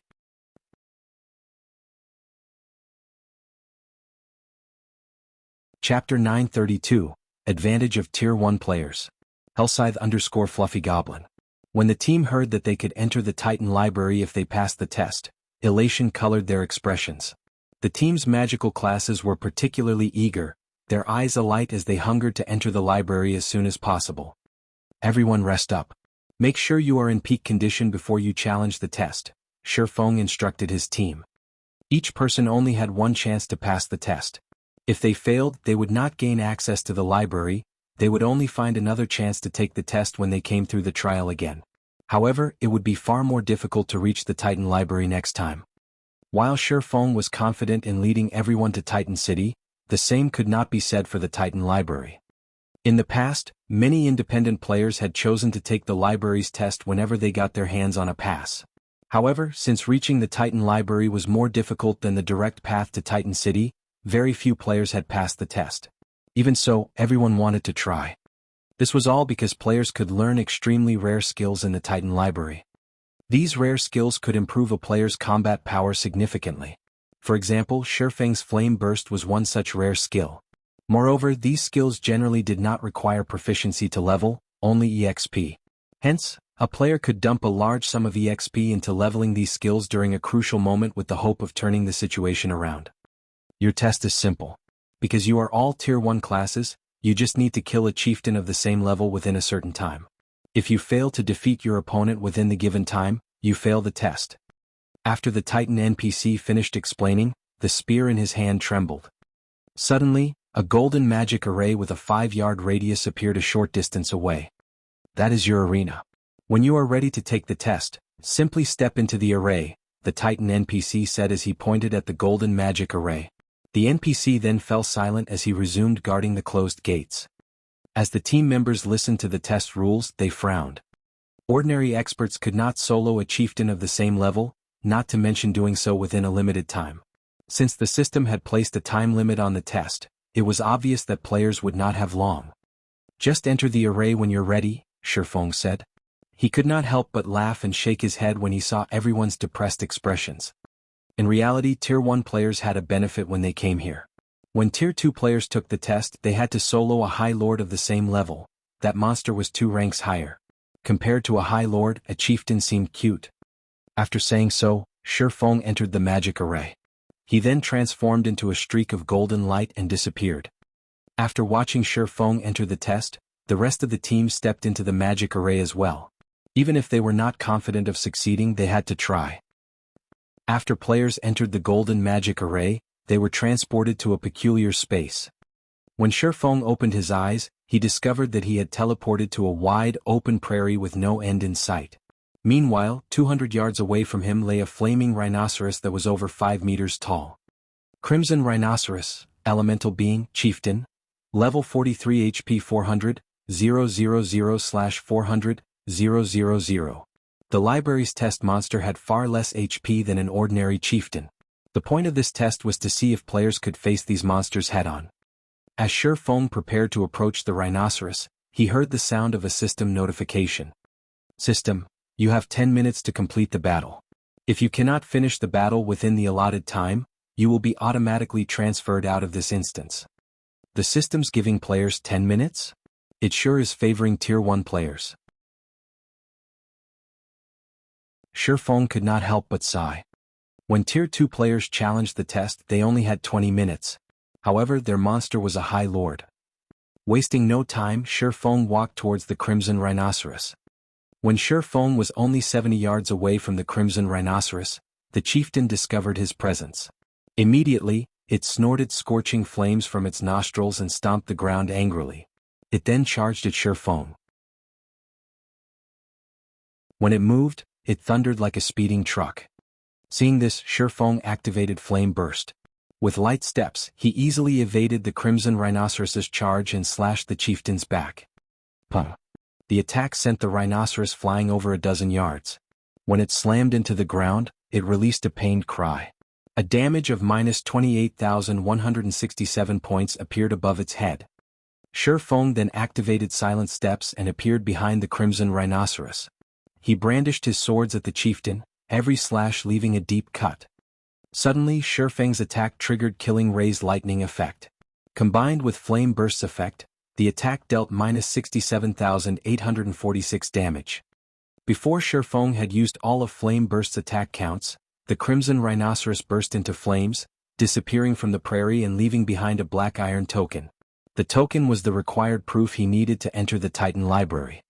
System, congratulations. You have killed the Crimson Rhinoceros. Time remaining, 9 minutes 52 seconds. System, you will return in 5 seconds. Please prepare. After Shi Feng picked up the token, he quietly waited for his teleportation away from this map. To him, the library's test was not a challenge in the least. He had long since surpassed chieftains of the same level in terms of strength. Even without any special techniques, he could easily kill an ordinary chieftain of the same level, not to mention one with weakened HP. In front of the Titan Library, many members were still preparing themselves mentally. When a figure suddenly appeared in the golden array, they turned to look.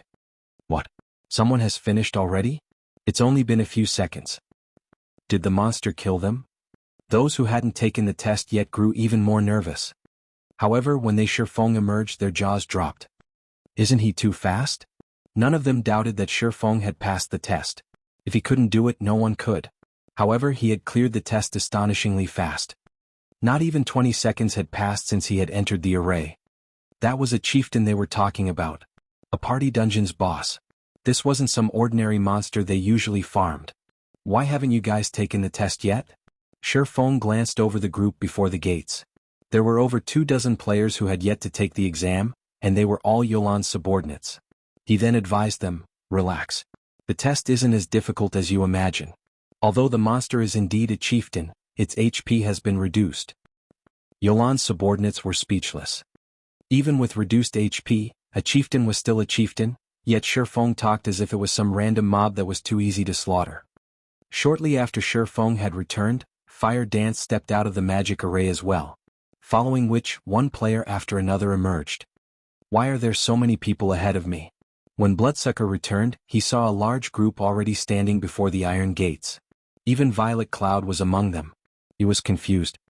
He could accept monster-like damage dealers such as Shi Feng, Fire Dance, and White Knight completing the test faster than him. But Violet Cloud was a cleric. She was a mere healer.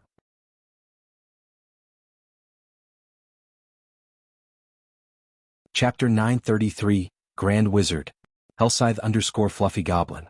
As more people returned from their tests, the difference between Zero Wings' side and Overwhelming Smile's side became glaringly obvious. In the end, 21 of the 30 Zero Wing members had cleared the test.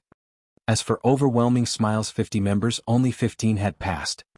All of Owl and Raven's members had cleared the test. Why does Zero Wing have so many experts?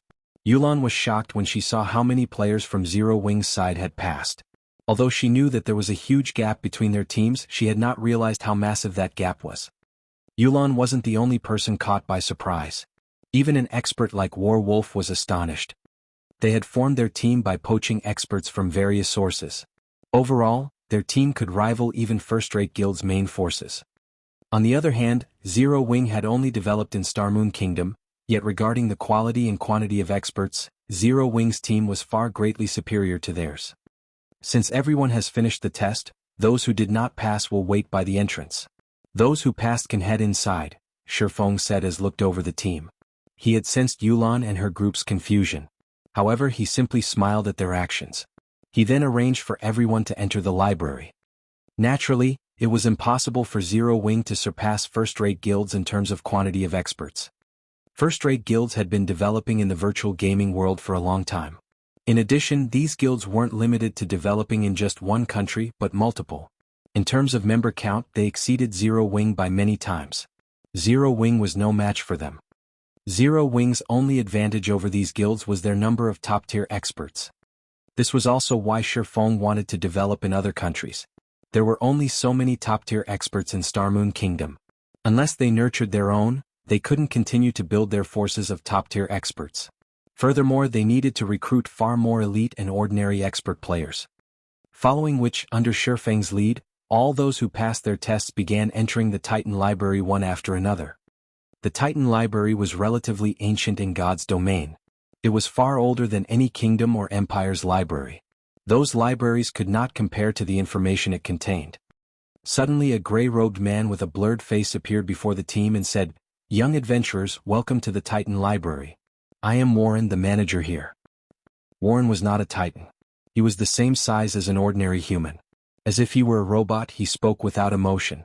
However, the instant this man appeared, everyone felt as if they were suffocating. Warren's powerful aura rendered these players helpless. Although they couldn't accurately guess the library manager's strength, they did not doubt that the man could end their lives as easily as blowing out a candle. Shifeng, however, knew exactly how powerful Warren was. He was a Tier 5 Grand Wizard. Moreover, Warren wasn't an ordinary Tier 5 class.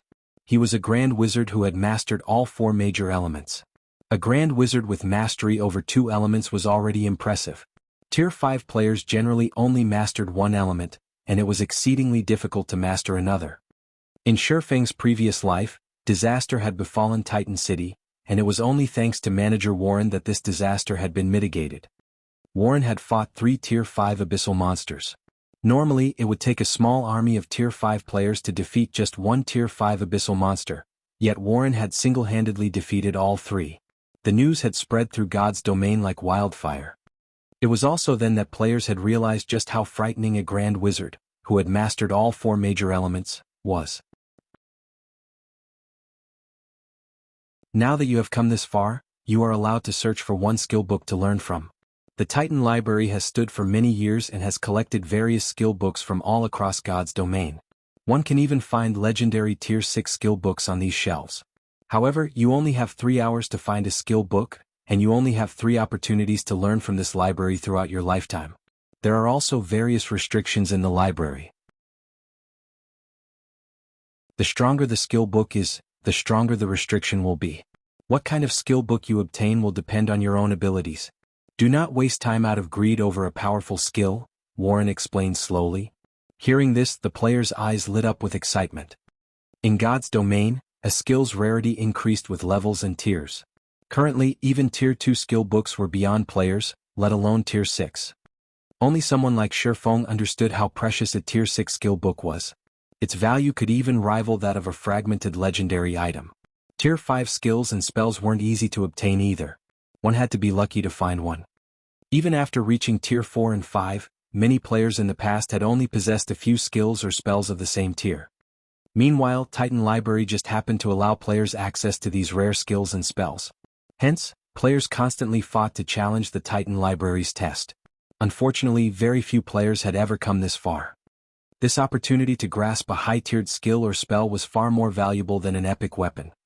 Warren had vanished after he finished his explanation of the library. Without wasting any time, Shifeng and the others split up to search for their own skill books. The Titan Library was colossal and had many sections. Finding a suitable high-tiered skill book within 3 hours would not be easy.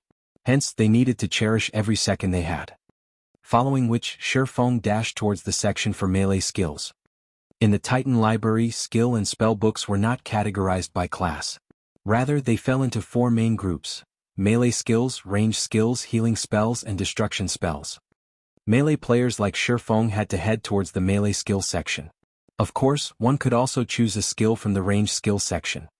Once Shifeng reached the melee skill section, he delved deeper into the section. Every library section was divided further into 4 areas: the outer area, the inner area, the central area, and the core. There were thousands of skill books in the outer area. Shifeng could waste his 3 hours just skimming through those books. Meanwhile, as one ventured closer to each section's center, they would find fewer and higher quality skill books. However, based on what Shifeng had heard in his previous life, even the core housed over 100 skill books. The Titan library's wealth of information would shock any player. As Shifeng left the outer area and approached the inner area, a barrier appeared, blocking his path.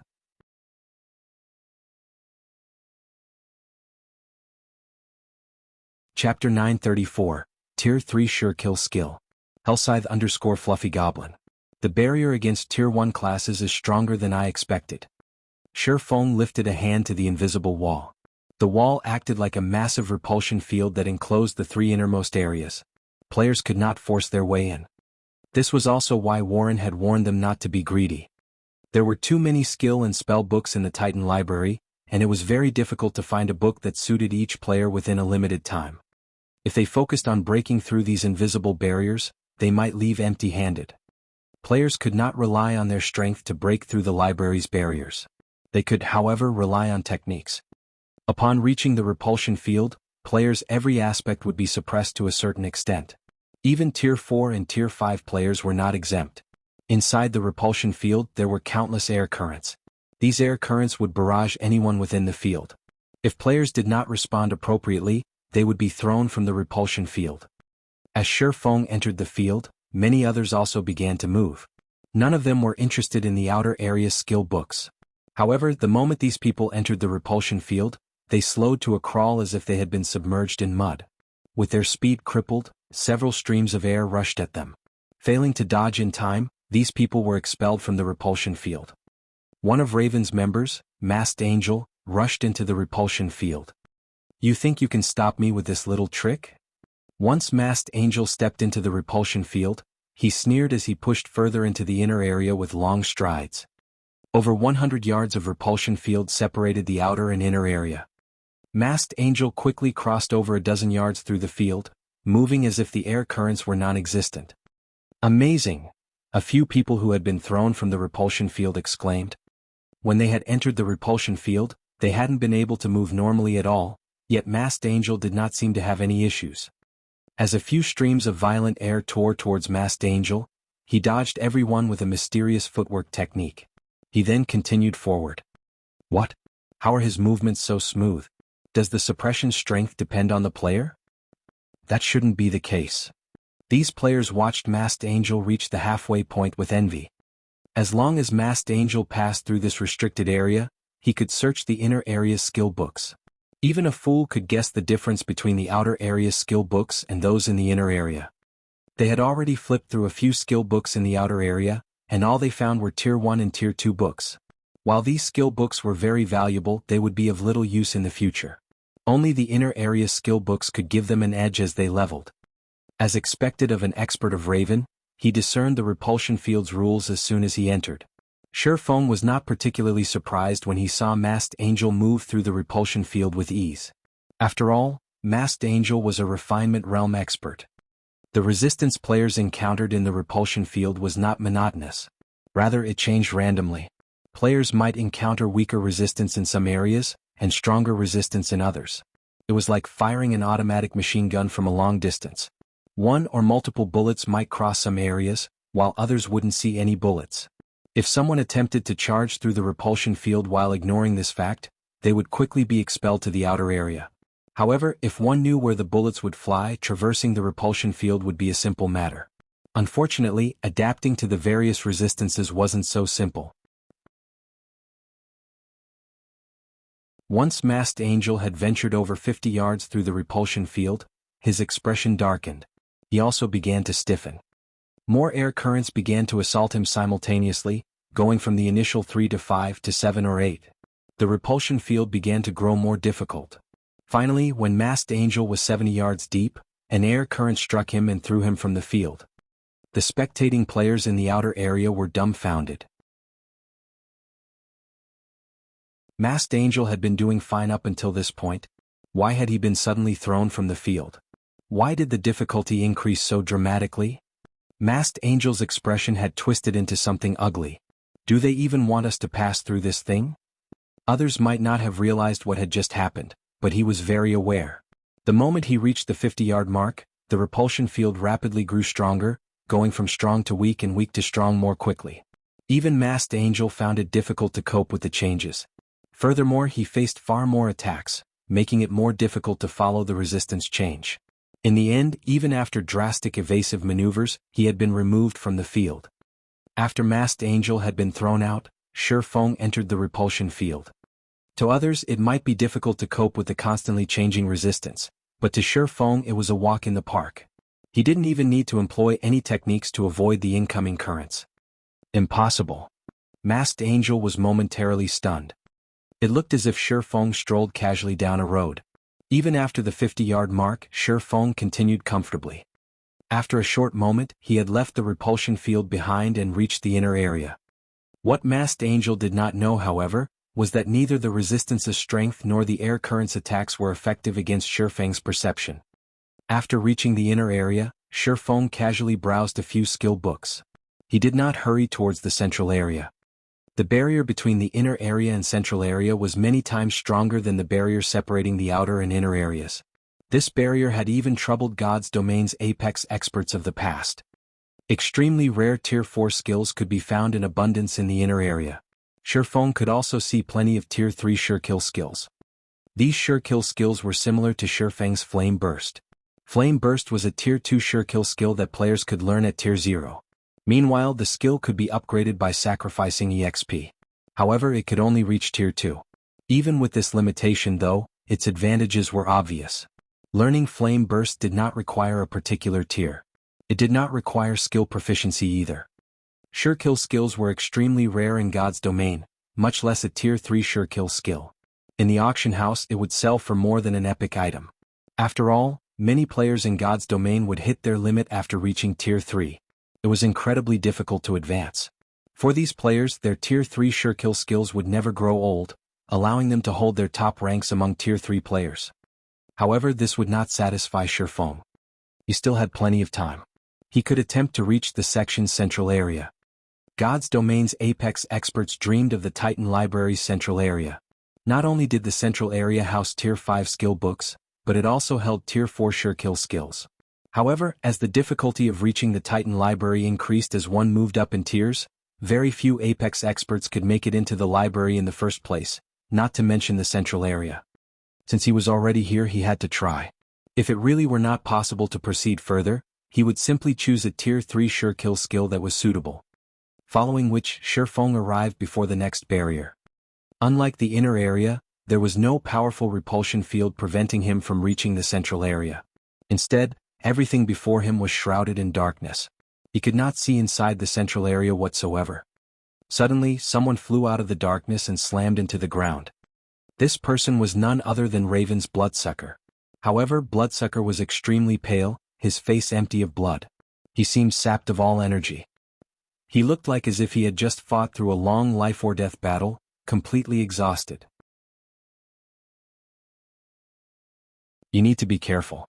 It's very dangerous in there, Bloodsucker smiled bitterly as Shi Feng walking over. I'll be logging out to rest now.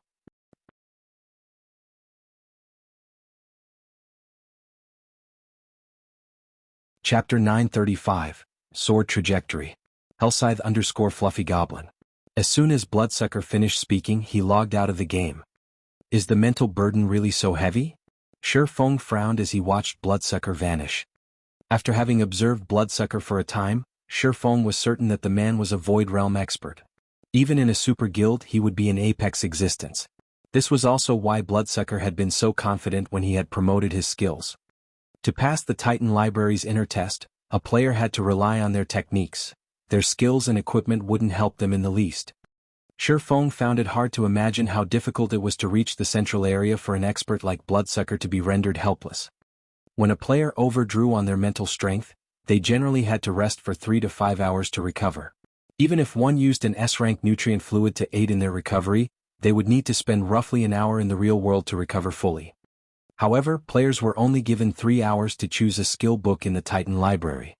If Bloodsucker rested for an hour in the real world, he would not have enough time to challenge the barrier between the inner and central areas. This test is vicious. Feng clicked his tongue. If he failed once, he would lose a bottle of S-rank nutrient fluid. Moreover, even after recovering, he would only be able to choose a skill book from the inner area. If he did not rely on the S-rank nutrient fluid to recover, he would lose his opportunity to learn from any of the library's skill books. Only now did Feng understand why so many Apex experts had faltered before reaching the central area. Fortunately, I still have a few bottles of S-rank nutrient fluid. Without them, I wouldn't qualify to challenge this test. Once Feng adjusted his mindset, he stepped into the dark barrier. As soon as the darkness swallowed Feng, he sensed something odd. Not only did the barrier rob him of his sight, but it had also rendered him deaf. Any expert's combat power would drop significantly if they lost their sight, not to mention losing both sight and hearing. With both senses suddenly muted, even staying calm would be a problem, not to mention fighting. Moreover, without being able to see or hear, one wouldn't even know what kind of danger they faced. Against the unknown, even an expert player's mental state would crumble. Fortunately, Feng had experienced a similar situation in the battle tower. Although the circumstances hadn't been as severe, they were not that different. Hence, Feng remained calm and in control. Although he had lost his sight and hearing, he still had his sense of touch and smell. Something's coming. After venturing a few steps into the darkness, he felt the air ripple against several areas of his body. However, these ripples were extremely weak. In the blink of an eye, he felt a pricking pain where he had felt the ripples. Something hit him and he was forced 3 steps back. Following which, Feng tried to advance once more. In the end, however, he met the same outcome. After a few steps, he felt weak ripples followed by the pricking pain. Particularly in the areas he had felt the previous pain, this pain doubled. So, that is how this works. It's no wonder why so many experts were helpless against this test. Feng smiled bitterly after a few more attempts. It was too difficult to sense an incoming attack by air currents alone. As a Void Realm expert, he perceived his surroundings by pushing his 5 senses to their very limits. However, if he relied only on his sense of touch, it would be very difficult to predict an attack. Even if he evaded the moment he perceived the needles, he couldn't dodge them. Moreover, the pain he felt each time was frustrating, disrupting his calm. Since I can't dodge them, I'll have to block them. Deciding so, Feng unsheathed his swords and advanced. After the previous attempts, he had a general grasp of the needle's attacks. Aside from powerful techniques and acute senses, the biggest reason why experts could become experts in the first place was their brain's processing speed and their ability to memorize something instantly. Once one strengthened their mind, their memorization and calculation would improve tremendously. They could then run through various simulations in their minds using what limited information they had. In this dark area, the needle attacks were not without a pattern. For each wave of attacks, the needles would target 3 to 5 locations. Based on where Feng had already been struck and how many times, a total of 12 locations on his body were being targeted. Although he could not be certain that the needles would only attack these 12 locations, knowing them was enough. As long as he defended these points, he couldn't be disqualified if he received a hit, even if he were hit elsewhere. At most, he would be forced to take 1 or 2 steps back and defend another location. Following which, Feng continued his advance, using his blades to form a barrier around himself as he repelled the needle attacks.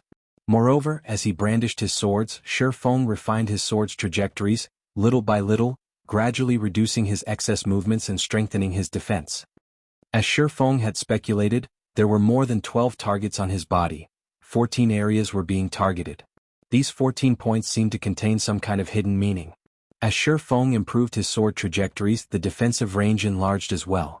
Right now, he could block roughly 40% of all attacks aimed at him from the front. This sensation astonished Feng. He was also ecstatic over his growth. There were still many flaws in his sword trajectories, and his slashes were not as efficient as they could be.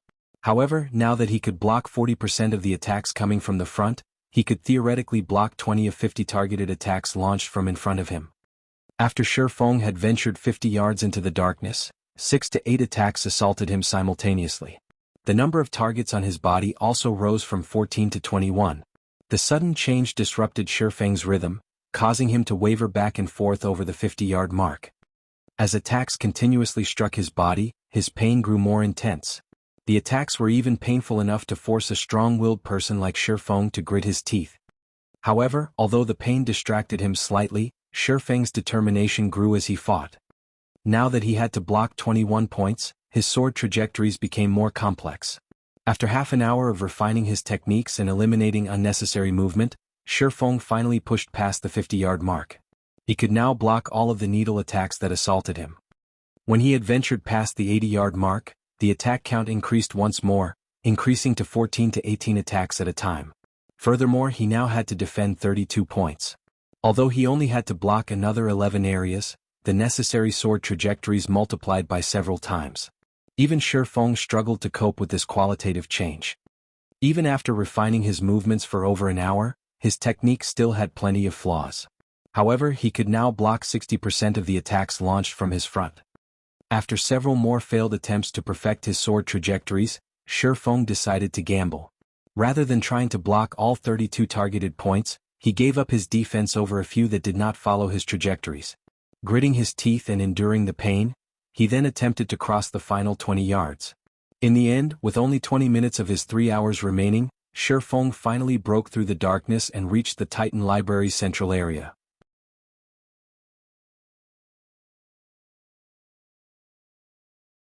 Chapter 936, Lightning Edge.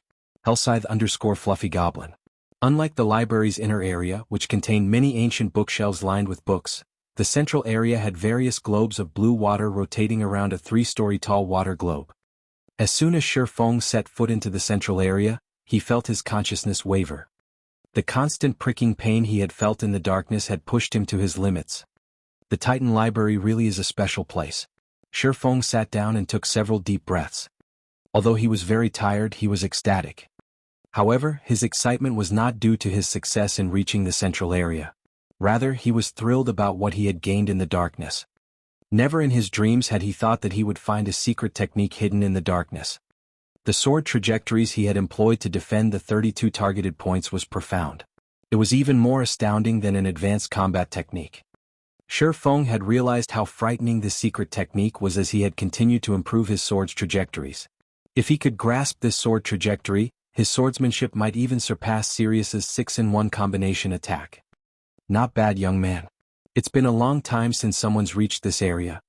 Shortly after Shifeng had sat to rest, a figure appeared before him, praising Shifeng. Looking up, Shifeng discovered Warren, the library manager who had disappeared. "Since you've passed the test, follow me," Warren said before turning and walking towards the massive water globe. Hurriedly, Shifeng rose from the floor and followed the manager. Although dodging the needle attacks had taken its toll, he had not yet exceeded his mental endurance. He didn't need to rest immediately as Bloodsucker had. After reaching the transparent globe, Warren began to recite an incantation. The massive globe slowly descended from the air. Despite standing over a dozen yards away, Shifeng could feel the daunting mana radiating from the globe. This mana was far purer than that within the 7 Luminaries crystal. Furthermore, the mana that the globe released into the air did not scatter. If the globe exploded, Shifeng did not doubt that the explosion would obliterate the Titan Library. "Go on. This is where the most precious skills the Titan Library has collected over the years have been contained," Warren urged. "Of course, you may also challenge the library's core, but be warned, throughout the past several hundred years, only 7 have reached the core and left to tell the tale." "Lord Warren, I've decided to choose a skill book here," Shifeng declared without hesitation. He had been lucky to reach the central area. As for whether that luck would carry him to the core, Shifeng did not even dare to wonder. As far as he knew, only 5 players had entered the Titan Library's core in the past. Every single one of those players had been a Tier 6 God-ranked expert. With his current strength, his chances were close to, if not non-existent. In all honesty, Shifeng had considered trying.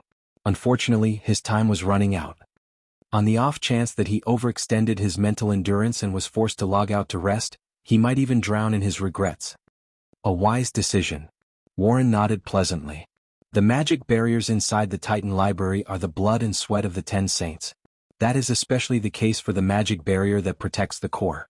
Without standing in the same realm as the 10 saints, challengers have no chance of success.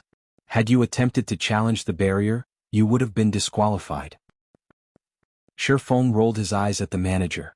You're only telling me that now?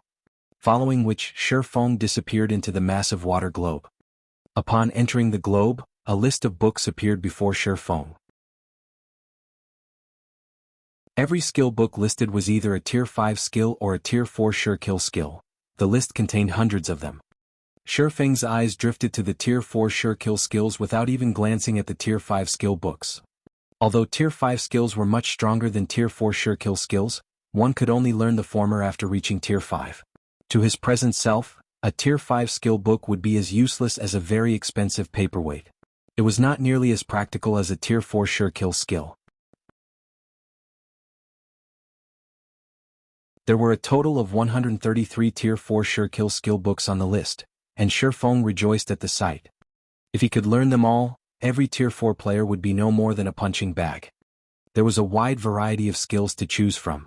Some were single-target skills like Flame Burst, while others were AoE skills like Skywheel Sword. There were also control skills like Abyssal Bind and Abyssal Curse. There were even extremely precious Berserk skills and support skills. These skills covered nearly every aspect and were more than enough for players to compensate for their shortcomings. After much contemplation, Shifeng decided to search through the AoE skills. While single-target skills and Berserk skills could elevate a player's combat power tremendously, AoE skills were far more effective in group battles and grinding. Shifeng was currently in a rush to reach level 50. An AoE skill was without a doubt his best choice. There were a total of 5 AoE attack skills. Some dealt physical damage while others dealt magical damage. Some even dealt a mix of each. Having both would be the best choice. Shifeng dismissed the first 2 varieties. While the pros of a physical or magical skill were obvious, the cons were just as clear. If he encountered a monster that countered either type of damage, the skill would lose its effectiveness. Take Firestorm for example.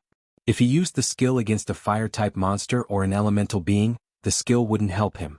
Rather than risk such a specialized skill, it was safer to pick one that dealt both types of damage. After excluding the specialized skills, Shifeng was left with 2 books. The first book contained the skill Divine Punishment.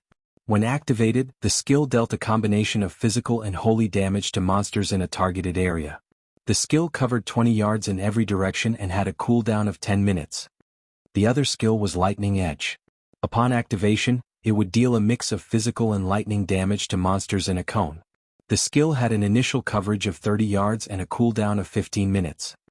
Countless players in God's domain dreamed of obtaining both skill books. Shifeng found himself in a bit of a bind. Holy damage would be twice as effective against dark creatures. In addition to his sacred sword, he would be a nightmare to dark creatures if he chose Divine Punishment. The only downside was the skill's limited range. As for Lightning Edge, it was suitable for kiting monsters. Noticing that he was running out of time, after a moment of hesitation, Shifeng chose Lightning Edge. He had chosen this to help him level faster. Following which, Shifeng clicked to learn Lightning Edge. As soon as he did, a stream of energy emerged from the water around him and surged into his body. System, congratulations. You have learned Lightning Edge. Lightning Edge Action Type, Tier 0, Level 1, requires 200,000 EXP to upgrade to Tier 0, Level 2, Channeling Time, 0. 5 seconds deals 300% physical and 300% lightning damage in a cone in front of user. Initial coverage range is 30 yards. Duration, 3 seconds cooldown, 15 minutes. As expected of a Tier 4 sure kill skill. Its starting damage and required EXP are double that of Flame Bursts. If it reaches Tier 1 it will likely be even stronger than Firestorm. Shifeng was elated when he saw the skill's information. He immediately decided to upgrade Lightning Edge's level.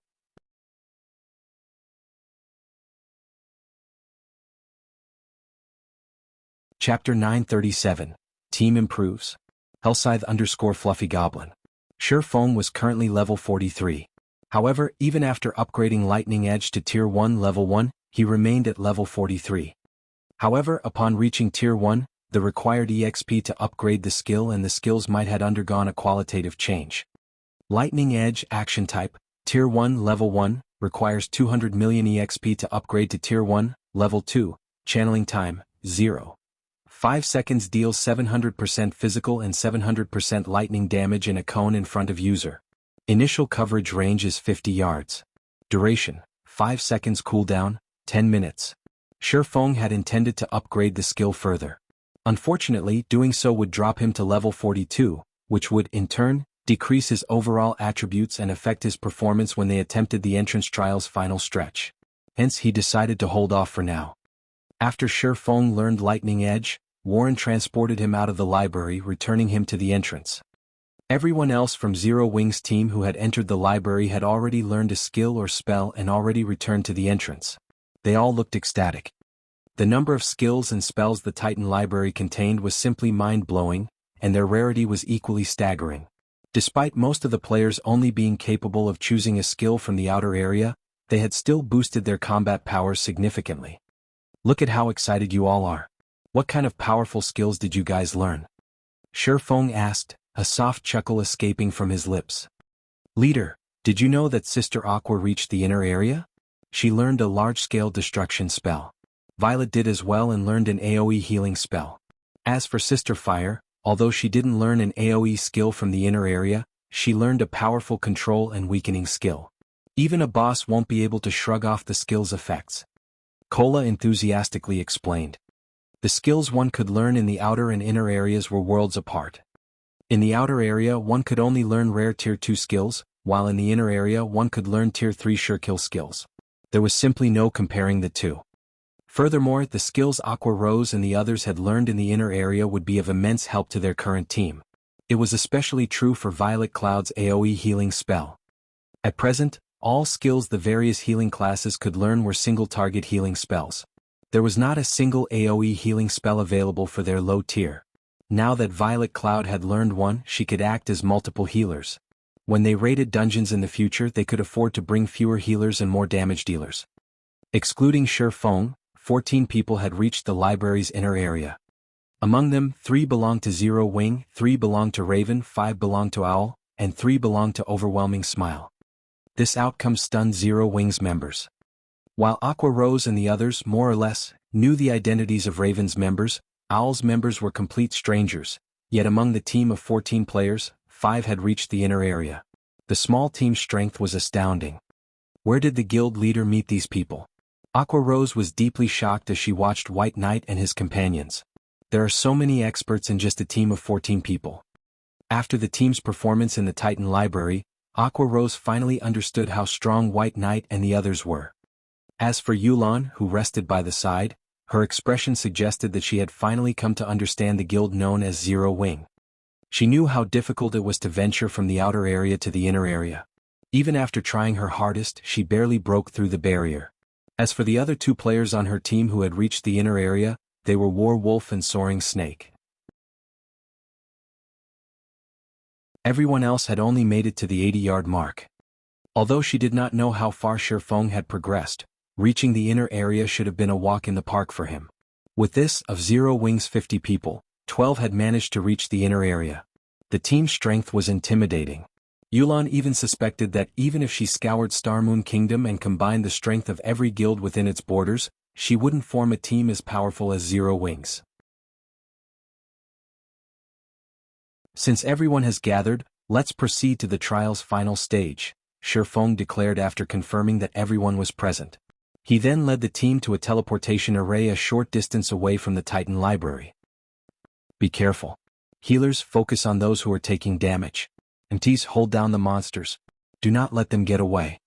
Peerless, who ventured through the gray fog, sternly commanded his people through the team chat. Initially, he had thought he would be welcomed by the sight of Titan City's gates upon overcoming the abyssal path. However, he had never imagined that they would escape the wolf's lair only to walk straight into a lion's den. Inside this gray fog, their visibility was reduced to 10 yards. In addition, monsters would randomly assault them from time to time. To make matters worse, the fog did not affect these monsters. Even with 40 yards between them, these monsters discovered them and attacked immediately.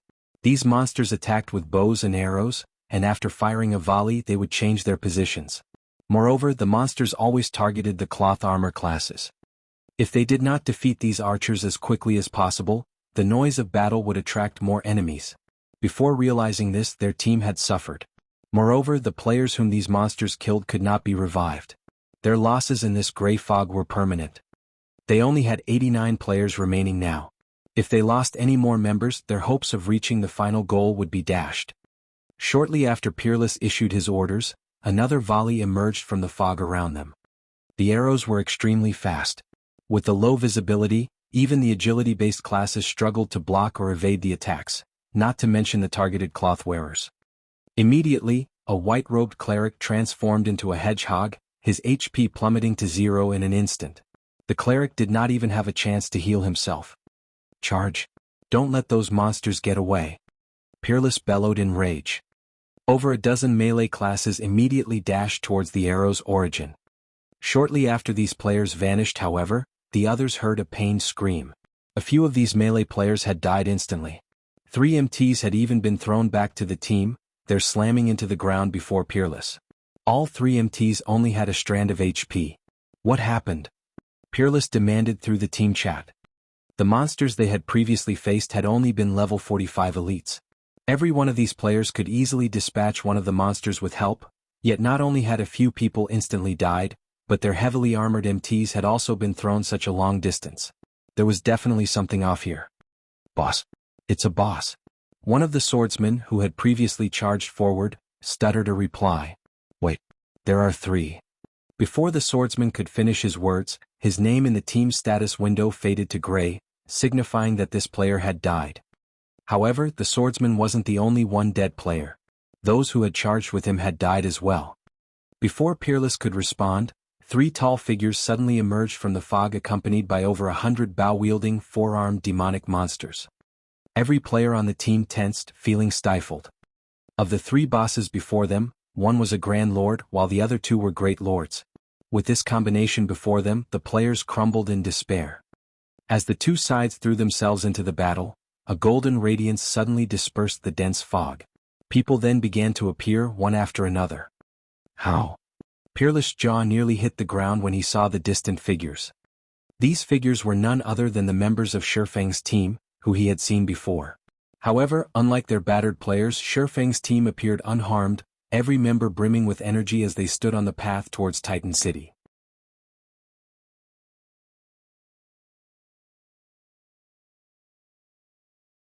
Chapter 938, Pantheon. As the golden light appeared, it returned visibility to the foggy valley. Shifeng and his team's sudden arrival left Peerless' team speechless. How are they here? This question echoed in everyone's minds. It was an irrefutable fact that they had progressed through the 3rd stage faster and more successful than they had during their previous attempt, yet Shifeng's team had still managed to get ahead of them.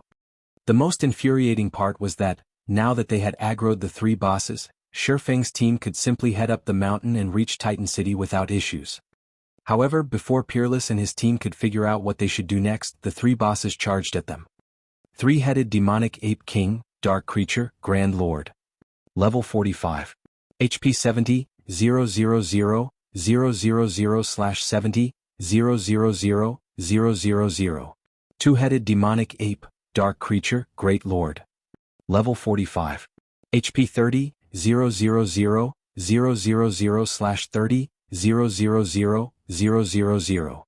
Even a team of 1,000 elite players would have no hope against a Grand Lord and 2 Great Lords, much less a 100-man team. Realizing how grim their situation was, Peerless clenched his jaw and commanded, "Activate the barrier. Everyone else, follow me." 15 players immediately gathered and began to form a magic barrier that trapped the 3 bosses, preventing the monsters from pursuing the rest of their team. As they did so, Peerless his other members towards Shifeng. His intentions were obvious. He wanted to drag Shifeng and his people into the fight, using the opportunity to escape. "Leader, those people are heading towards us. It seems they're trying to drag us down with them." Aqua Rose giggled softly as she watched Peerless' team rush towards them. "Let's get rid of them lest they hinder us later." Needless to say, Shifeng also knew what Peerless and his team planned. "Wait a minute, that is Peerless, one of Pantheon's elders. Initially, Yulan had agreed with Shifeng's decision. However, upon taking a closer look and recognizing the other team's leader as Peerless, she hesitated. Pantheon was a super guild. Although Pantheon's headquarters was nowhere near Starmoon Kingdom and it couldn't affect the kingdom's affairs, a few of Underworld's upper echelons had been buttering up the super guild. If they killed Pantheon's members now, a simple inquiry would reveal her as a member of Underworld. When that happened, she would invoke her upper echelon's ire. This was also why she was so desperately trying to strengthen her foundations. With a powerful team, her position in Underworld would not be at risk if she angered a few of the organization's upper echelons. Will it inconvenience you? Noticing Yulan's hesitation, Shifeng, more or less, understood how much influence a super guild had. It will impact the organization's plans, Yulan replied honestly. Feebly she continued, if team leader Yifeng attacks that team, I'm afraid that my side can't help. That's fine. You guys can stay here and watch. Shifeng dismissed Yulan's concerns. Following which, Shifeng led his team to welcome Peerless and the others. Zero Wing sure is ruthless. They don't even hesitate against a super guild. It seems like the rumors of Zero Wing provoking King's return are true. Overwhelming Smiles members watched with admiration. Everyone had been dumbfounded when Zero Wing had provoked the Dragon Phoenix Pavilion. Afterward, the guild had picked a fight with King's return. Now, Zero Wing's members had, without hesitation, decided to strike against Pantheon's members. If they were any other first-rate guild, they would have already cowered in fear. The Titan City Pass was extremely valuable. Based on how prepared Peerless and the other Pantheon members appeared to be, it was obvious how much the Super Guild valued the holy city of Titan. If Shifeng and his players killed Peerless' team, Pantheon would undoubtedly hold a grudge against Zero Wing. Boss Peerless, those people are heading this way. From the looks of it, I think they're trying to block our path. Perfect. They've ruined my plans once already. Now I'll teach them to fear Pantheon. When the bosses get here, head up the mountain. Joy fluttered in Peerless' eyes as he watched Shifeng's team approach. Had Shifeng led his team up the mountain, he would have escaped the looming disaster of the three bosses. However, now that they were coming to him, he could use this chance to relieve some stress. Both teams fell into formation and prepared for battle. Boss Peerless, I think I've seen those players before.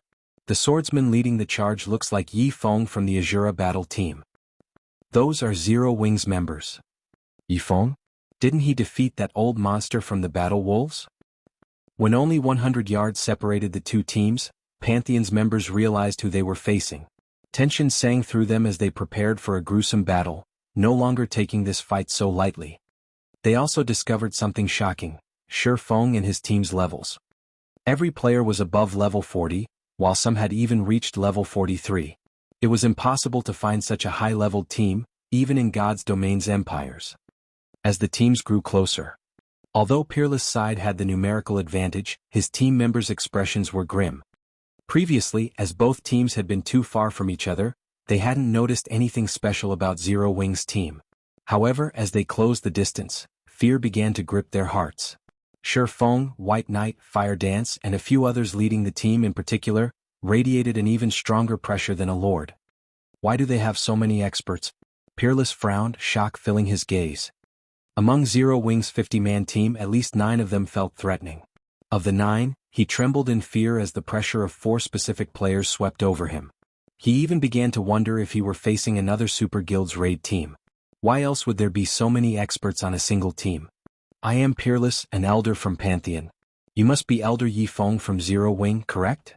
Why don't we work together to defeat the bosses? Peerless shouted his suggestion as he watched Shifeng. Although he was arrogant, he knew when the odds were against him. His current team stood no chance against Shifeng's people. If his team were annihilated now, they would lose their third chance of reaching Titan City. There was also no telling when their guild would obtain another pass either. He did not wish to watch his hard-earned opportunity go to waste over a little squabble. Peerless' suggestion surprised Yulan and Overwhelming Smiles members. Am I hearing things? Pantheon's members are actually suggesting that we cooperate? I have heard that Peerless is a particularly arrogant elder in Pantheon. Not only does he lack respect for guild leaders from first-rate guilds, but he has also insulted them publicly. I must have misheard him. A commotion swept over Overwhelming Smiles members. Super guilds were the virtual gaming world's overlords. Normally, people would do everything they could to gain their favor, yet they rarely expressed goodwill. Suggesting cooperation was even more unlikely. Peerless and the others had already prepared to fight. However, they had suddenly suggested that the two teams work together. Even if news of this spread, no one would believe it.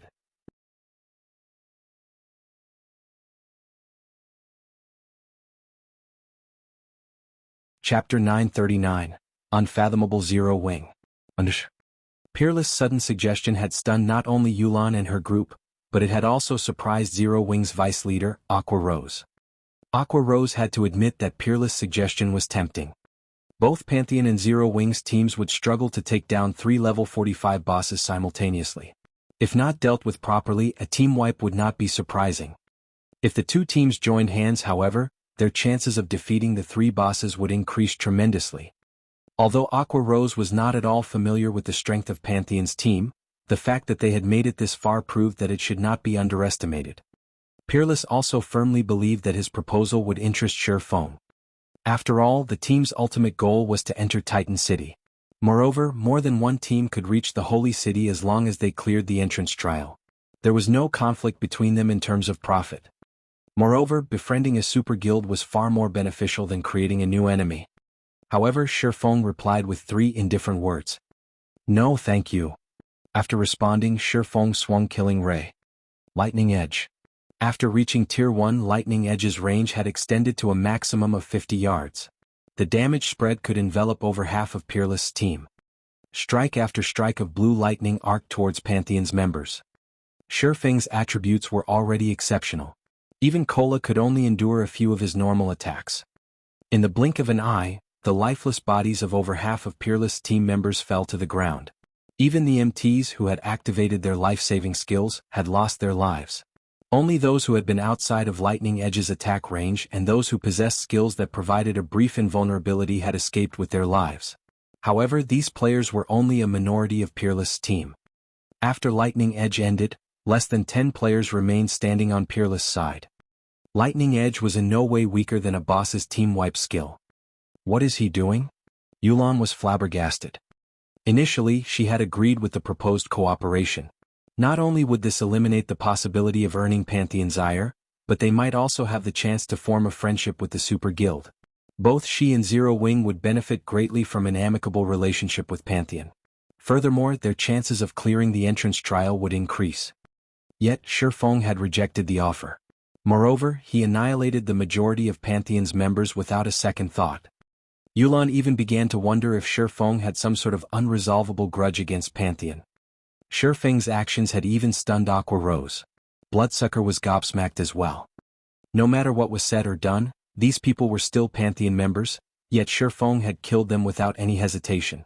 Shifeng's decisiveness to kill another player even made a dark player like Bloodsucker involuntarily tremble.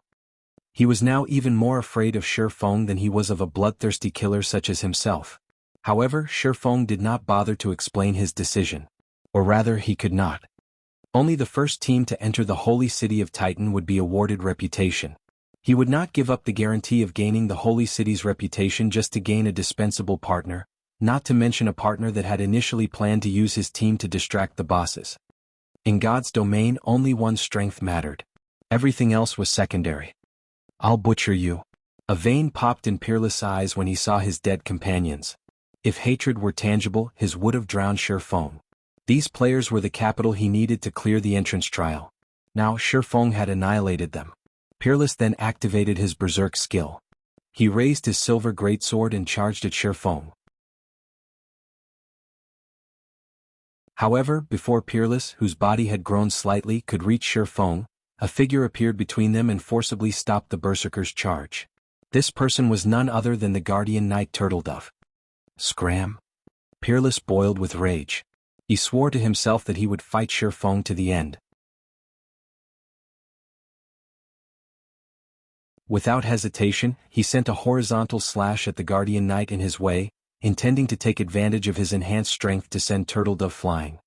In response to the vicious attack, Turtledove swung her long sword to meet the berserker's blade, activating steel impact before the two weapons collided. Pum! The counterattack sent Peerless flying 10 yards away. It had also forced him into a fainted state. His 26,600 HP dropped by more than 3,000 as well. Turtledove's immense strength stunned Pantheon's members. They all knew just how powerful Peerless was. Although he could not compare to the Battle Wolves Sirius, he was one of Pantheon's apex experts who had reached the Void Realm. He even wore a piece of epic equipment, while the rest of his gear consisted of level 40 dark gold equipment. In terms of basic attributes, few people were capable of matching the Berserker. The Berserk skill Peerless had activated also boosted his strength, agility, and endurance. In this state, he could even stand against a High Lord of the same level without giving way, yet a tall, slender female Guardian Knight had sent him flying. Their shock was indescribable. "Boss Peerless, I'll help you." A level 40 burly assassin dashed forward to assist Peerless, who had removed the control effect plaguing him as soon as he had received it. However, before this level 40 assassin could reach the Berserker, numerous arrows flew towards him, forcing him to block the attacks. His actions, however, broke his stealth. "Isn't that Pantheon's 3 tigers? Why is he here?" Yu'lon was surprised upon seeing the assassin. It seems Pantheon really wants into Titan City. After this incident, Zero Wing and Pantheon will definitely be mortal enemies. The exposed assassin was 3 tigers, an apex expert from Pantheon. He was also the Super Guild's 5th-ranked assassin. His attacks were famed for their violence. Others often called him the manslaughtering tiger. However, the instant the manslaughtering tiger was exposed, he felt death loom over him. Hastily he used wind steps and threw himself to the ground. Unknown to him, the sharp blade of a short sword had sliced across his back. If not for the brief invulnerability that his skill provided, the blade would have ripped through his body. What is that style of footwork? Even so close, I didn't detect her at all. 3 tigers felt his body grow cold when his gaze fell on Fire Dance, who had appeared behind him suddenly. If not for his ability to exert his 5 senses to their limits, which allowed him to sense the subtle fluctuations in the air as Fire Dance launched her attack, he would have fallen prey to the female assassin's attack. As expected, my void steps are still rough and crude. Fire Dance inwardly berated herself after 3 tigers dodged her blade. After evading Fire Dance's ambush, 3 tigers discovered an incoming volley. White Knight had fired these arrows and did so from the male assassin's blind spot. As a result, 3 tigers didn't notice them until it was too late. Damn it! Why are there so many experts? 3 tigers instinctively activated Vanish, repelling the arrows and remaining unharmed. He had just been forced to use 2 of his major life-saving skills in a row. 3 tigers had never experienced a situation like this since he had joined God's domain. However, shortly after 3 tigers vanished, he discovered that he could not move. Before he realized it, pitch-black walls rose from the ground and surrounding him. This attack was none other than Violet Cloud's Black Coffin, and she had timed the spell to activate just after Vanish's 3 seconds of invulnerability had ended.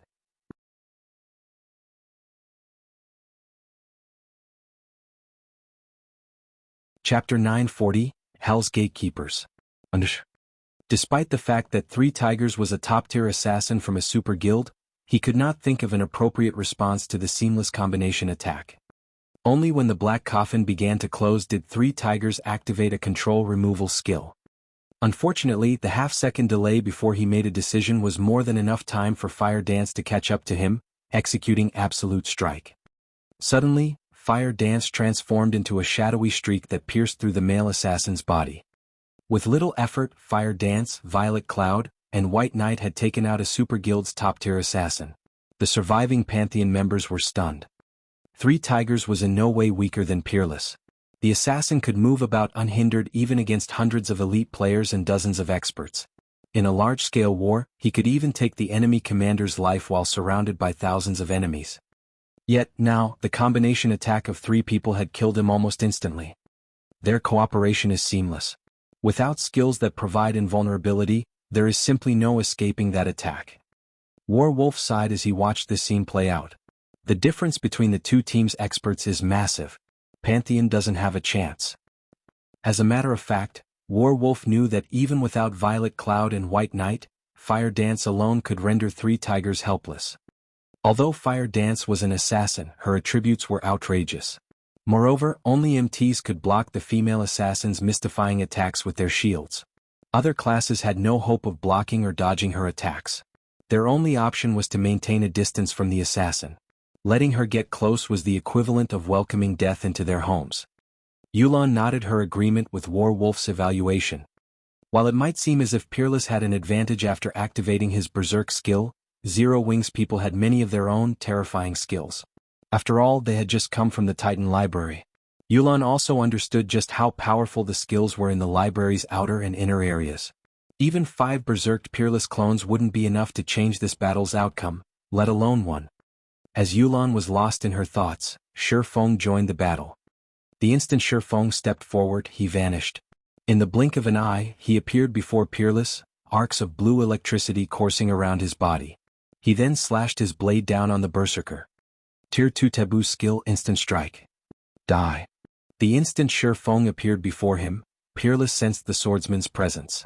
A grin appeared on his face as he executed Whirlwind Slash. After watching 3 tigers die almost instantly, he had worried that Zero Wings experts would pin him down and defeat him before he had the chance to confront Shi Feng. He had never imagined that the detestable swordsman would come to him and without activating a berserk skill. However, before Peerless' greatsword could accelerate, a blue streak of light bloomed from Shi Feng's hand. In the next moment, a critical damage of -27,684 appeared above Peerless' head, the berserker's HP plummeting to 0. Peerless did not even have a chance to realize what had happened before his vision faded to gray. How is this possible? As Peerless slowly fell to the ground, confusion filled his eyes as he stared at his body. A sword wound had appeared across his chest without his notice. The speed at which Shi Feng had drawn his sword had surpassed his perception. When Peerless' body hit the ground, a piece of level 40 dark gold equipment dropped beside him. Shi Feng's attack had dumbfounded the remaining Pantheon members. His sword strike had been way too fast. Aside from a gradually fading blue glow, they saw nothing. That strike may have even killed someone with an invulnerability skill before they could deploy it. After Peerless died, Shi Feng went after the remaining members, too lazy to pick up the equipment the berserker had dropped. By the time Pantheon's members realized what was going on, Shi Feng had darted past them all, and they were already falling to the ground one after another. Without suspense, Shi Feng had killed everyone. Instant Strike was as strong as a Tier 3 skill. Even if they activated berserk skills that doubled their attributes, current players were nothing against this skill. Pick up the loot and prepare to face the monsters. Shi Feng commanded upon noticing the 3 bosses breaking free from their distant imprisonment. Although one could clear the entrance trial without defeating the 3-stage bosses, Shi Feng had decided that defeating them was necessary. Like the second stage's boss, they might earn an unexpected reward for the first kill of these 3 bosses. As for why he had killed Pantheon's members without a second thought, he had worried that these people would run for the city halfway through the boss battle. Should that have happened, all of the regret in the world wouldn't have given him his Titan City reputation back. Moreover, had they cooperated with Pantheon, they would have had to share the boss's loot equally. Since his team was more than capable of defeating the bosses by themselves, why should they share the bounty? After the 3 bosses had annihilated the Pantheon members that had trapped them, they shifted their gaze towards Shi Feng's team. Roaring angrily, the 3 bosses, followed by over 100 4-armed demonic monsters, charged forward. Kola tanked the Ape King. Wumian and Turtledove separate the other 2 apes. The farther the better. The rest of the MTs will pin the demonic monsters down. Don't let them get away. Everyone else, kill the demonic monsters first. Shi Feng shouted. These bosses' powerful auras didn't affect him in the slightest. The team immediately did as Shi Feng had ordered. Yulan cast Angel's Blessing, increasing everyone's attributes slightly and decreasing the damage they received. Shi Feng also summoned the demonic Flame Tiger and had it cast Battle Roar and Darkness Blessing, increasing everyone's attributes by an additional 10% and reducing the damage they took by another 20%. The team also received a 100-point boost to their magic resistance. These buffs immediately rose the team's strength to a whole new level. When Kola was within range, he executed Justice Bash and attracted the 3-headed demonic ape king's attention. Yi Wumian and Turtledove lured the 2-headed demonic apes away from each other as well. However, the demonic apes had absurdly high strength. This was especially true for the Ape King. Although the Grand Lord was not an archaic species, it still dealt over -10,000 damage to Kola despite the Guardian Knight's multiple damage reduction buffs. As for Yi Wumian and Turtle Dove, they each took over -6,000 damage when the Great Lords hit them. Generally, players who had reached the third stage avoided fighting the three demonic apes. After all, like the second stage's King of Corrosion, killing them wasn't necessary to clear the entrance trial. Teams were simply not willing to take this risk. Moreover, in the past, the three demonic apes had been known as Hell's Gatekeepers. Most teams that had reached this far would avoid them as much as possible. This was due to the three demonic apes' special ability. In reality, the three demonic apes were actually of one body. Although they were neither ferocious beasts nor archaic species, they were still a nightmare for players. When one demonic ape died, its strength would transfer to the remaining demonic apes. When only one demonic ape remained, the gates of hell would truly open. No team could survive the boss's devastating power. Even if Shifeng activated twofold Berserk, he could do nothing about his impending death. Hence, the only way to defeat the three-stage bosses was to kill them simultaneously. If the last demonic ape even had 1% HP remaining, it would massacre the entire team. However, a team needed powerful MTs and healers in particular, if they wanted to kill all three demonic apes at the same time. From time to time, the three demonic apes used an AoE skill. Every player on the team would lose HP when they did. These moments would put the team's healers to the test. If too many members died, it would wound their overall damage output. All three demonic apes possessed extremely high HP, so their battle recoveries were not to be trifled with. If the team could not maintain their damage above a certain threshold, a team wipe was inevitable. If not for Violet Cloud's new AoE healing spell, Shifeng would not have dared to fight the three demonic apes. As the battle raged, time passed quickly.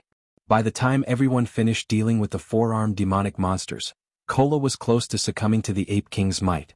Although the Guardian Knight could easily deal with the Ape King's ordinary attacks, his roughly 30,000 HP would drop to just over 10,000 when the Grand Lord used its War Stomp. The skill also forced him into a fainted state.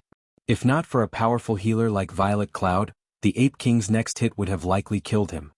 As Kola wavered, the rest of the team worried. If he died, it would not be long before the rest of them followed him to the grave. As expected, this will be a tough fight without Berserk skills. Shifeng felt somewhat powerless. Previously, to deal with the King of Corrosion, their team had nearly exhausted their Berserk skills. Now the skills were still on cooldown. Fire, it's up to you now. Leave it to me, Fire Dance said as she playfully licked her lips. She had long since grown impatient and was incredibly eager to test the new Tier 3 Sure Kill skill she had learned in the Titan Library.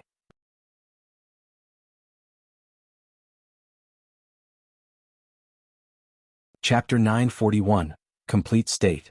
Hellscythe_Fluffy Goblin. Chapter 941, Complete State.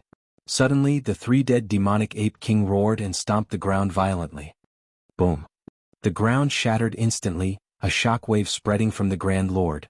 Kola currently had less than 20,000 HP. Not wanting to risk his life, he activated Protection Blessing to reduce the AoE skill's damage. Even so, he still received close to -8,000 damage from the attack. Other players who stood within 60 yards of the three bosses also received varying damages, with the farthest players receiving the least amount of damage. Even so, the team's ranged players still received nearly -6,000 damage each. Immediately after using the skill, the Ape King slapped at Kola.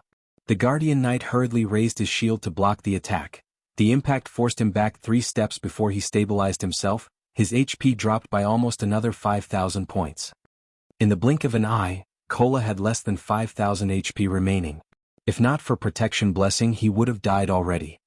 However, after the Ape King's attack, several heals blanketed Kola, one after another, raising his HP to just over 20,000. Meanwhile, Fire Dance had already circled to the Grand Lord's back. She then thrust 1,000 transformations into the dirt. Suddenly, water began to spew from the ground. Go! Fire Dance smoothly swung 1,000 transformations at the demonic Ape King. Water binding. The water that had pooled around the Ape King's feet transformed into a rope, binding the Grand Lord's limbs and body tightly. No matter how many times the Ape King broke the water rope, the latter always reformed around the Grand Lord's body, slowing the boss so much that it couldn't hit Kola properly. Even when the Ape King's attack struck Kola, it only dealt around 70% of its normal damage due to the watery restrictions. The Ape King was no longer a threat to Kola. What a powerful skill. It can even affect a great lord. Everyone was stunned when they saw the demonic ape king's combat power decrease significantly. While everyone was still dazed, Fire Dance executed an even more surprising move. As Fire Dance swung her short sword through the air, a water whip emerged from the ground and lashed at the ape king's fist. Boom. Although the whip shattered upon impact, the ape king's attack had also stopped. Following which, Fire Dance swung again, summoning another water whip that lashed at the ape king's back. A damage of over -10,000 points immediately appeared above the Grand Lord's head, stupefying her teammates. What skill is that? Yolan's mouth twitched involuntarily as she watched Fire Dance's attacks. Fire Dance stood still as she swung her two blades, yet she had restrained the demonic ape king without help. Oddly enough, no one on the battlefield was more surprised than Fire Dance.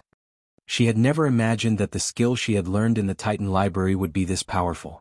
She had only upgraded water binding to Tier 1 Level 1, yet the skill could already partially subdue a Grand Lord. If the skill were upgraded to Tier 2, it could suppress a Grand Lord completely. Good. Everyone focus your full power on the Ape King. Shi Feng excitedly ordered after watching Fire Dance's performance with her new skill. In God's domain, skills generally fell into three categories: attack skills, healing skills, and control skills. However, there were also domain skills.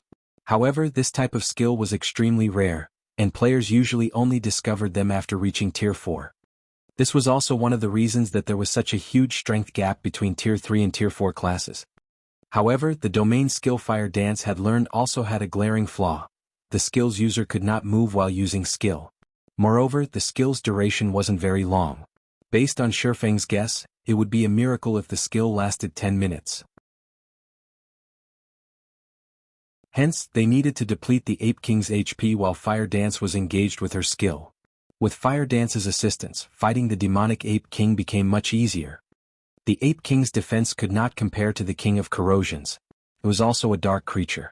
As a result, even without activating a Berserk skill, Shi Feng's attacks easily dealt around 20,000 to 30,000 damage.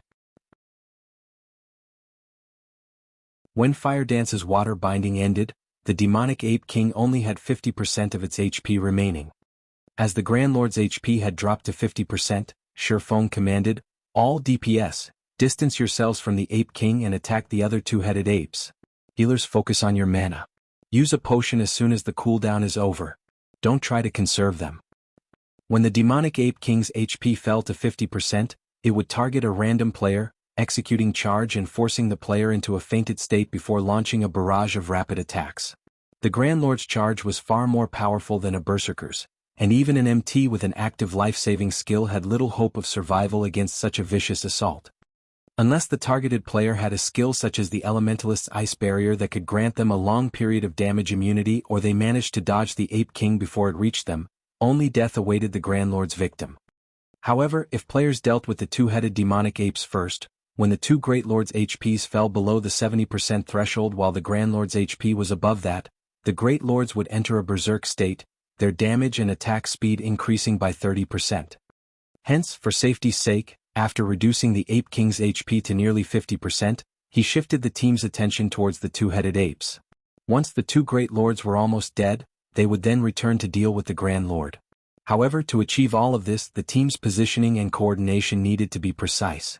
Moreover, as this would be a long battle, the healer's mana usage would be put to the test.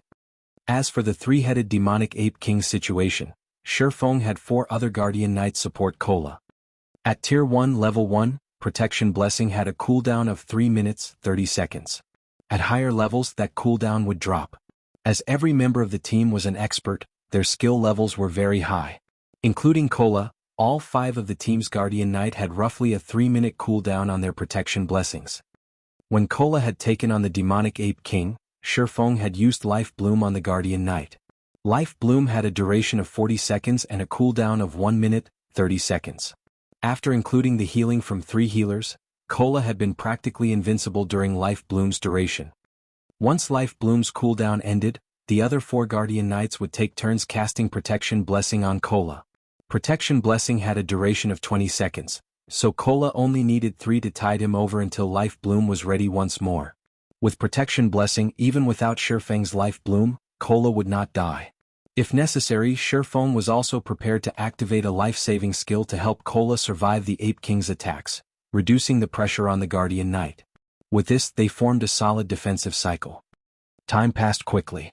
The three-headed demonic Ape King had been pinned down during the entire battle. As for the two level 45 Great Lords, they weren't a challenge for Shifeng's team in the least. Very quickly, the two Great Lords' HPs had dropped below the 5% threshold. Shifeng then delegated one party to pin the Great Lords while everyone else attacked the Ape King. When the demonic Ape King's HP fell below 50%, it finally activated its charge. Despite Shifeng's warning, the Ape King was simply too fast. In the end, the Ape King's targeted assassin had died instantly. During its charge, the Ape King also collided into three others, two of which died and one had been gravely injured. Unfortunately, the injured player was a shield warrior. Chills ran down the players' spines as they received a blow to their morale. As the Ape King's HP gradually decreased, the team lost members. By the time the Ape King had 10% HP remaining, only 64 team members were standing. Fortunately, the survivors familiarized themselves with the Ape King's charge, decreasing the number of fatalities with each subsequent charge. Roar! As these players wondered if victory were within sight, the demonic Ape King hammered on its chest as its entire body turned red. It was entering its berserk state. Its fist then slammed into Kola's shield, instantly burying Kola up to his waist in the ground. Even with protection blessing, Kola still received close to -9,000 damage. As a healing beam struck Kola from one side, the Ape King's next punch struck from the other. This time, the rest of Kola's body sunk into the ground, his HP instantly falling below 50%. As everyone thought that the Ape King would punch Kola again, the Grand Lord swung its arms at the nearby players. Immediately, several players transformed into streaks of white light and disappeared. The Ape King's strength left the players dumbfounded. The boss doesn't have a lot of HP left. Give it everything you've got. Blackie, cast Guardian of Light on Kola. Shifeng hurriedly shouted. After saying so, Shifeng activated Heavenly Dragon's power and Thunder God's descent before attacking the Ape King with everything he had. Fire Dance also used illusory power. At this moment, the team went into a frenzy as they desperately fought to kill the demonic Ape King. Many also began to hurl powerful magic scrolls at the Grand Lord. 7%. 5%. 3%. As the Ape King's HP decreased, the team dwindled. Very quickly, only 40 or so players remained standing. When the Grand Lord's HP fell below 1%, the team finished off the two Great Lords. However, even with less than 300,000 HP, the demonic Ape Kings might rain despair over the team. Even with Dragon Scale Body activated, the Ape King still killed Kola. Kill it. Shifeng used Flame Burst. However, in its complete state, the demonic Ape King's defense was too high. Both Shifeng and his doppelganger had only managed to deal a total of 120,000 damage. When the Ape King only had 100,000 HP remaining, there were less than 20 survivors. However, the most their attacks dealt was around -1,000 damage, with a majority of them only dealing hundreds of damage. The Ape King's last 100,000 HP felt like an insurmountable wall. When the Grand Lord only had 50,000 HP, only 10 players were still alive. Even White Knight was beginning to lose hope. Suddenly, the Ape King's gaze fell onto Shifeng. Without hesitation, Shifeng activated the aura of Earth's activatable skill, Absolute Defense. The Ape King's sudden punch sent Shifeng flying over 30 yards away. Even Shifeng shuddered when he felt the Grand Lord's tremendous strength. Fortunately, the Ape King could not penetrate Absolute Defense. Seeing Shifeng survive its attack, the Ape King grew furious. It charged at Shifeng before wailing on the swordsman. However, throughout Absolute Defense's 5-second duration, the Ape King could do nothing to Shifeng. All its rage-fueled attack did was buy more time for the team's other survivors. Suddenly, Shifeng retrieved a pitch-black magic scroll from his bag. Sensing the horrific mana radiating from the ancient scroll, the Ape King shrunk back in fear, panic shining in its eyes. It seems that I will have to use this after all. Reluctance flashed in Shifeng's eyes as he looked at the black scroll. He had obtained this from the epic treasure chest he got from Phoenix Rain. He had spent a lot of mana stones to open that epic chest, yet it had only contained 2 items. Among them, one had been the black scroll in his hands.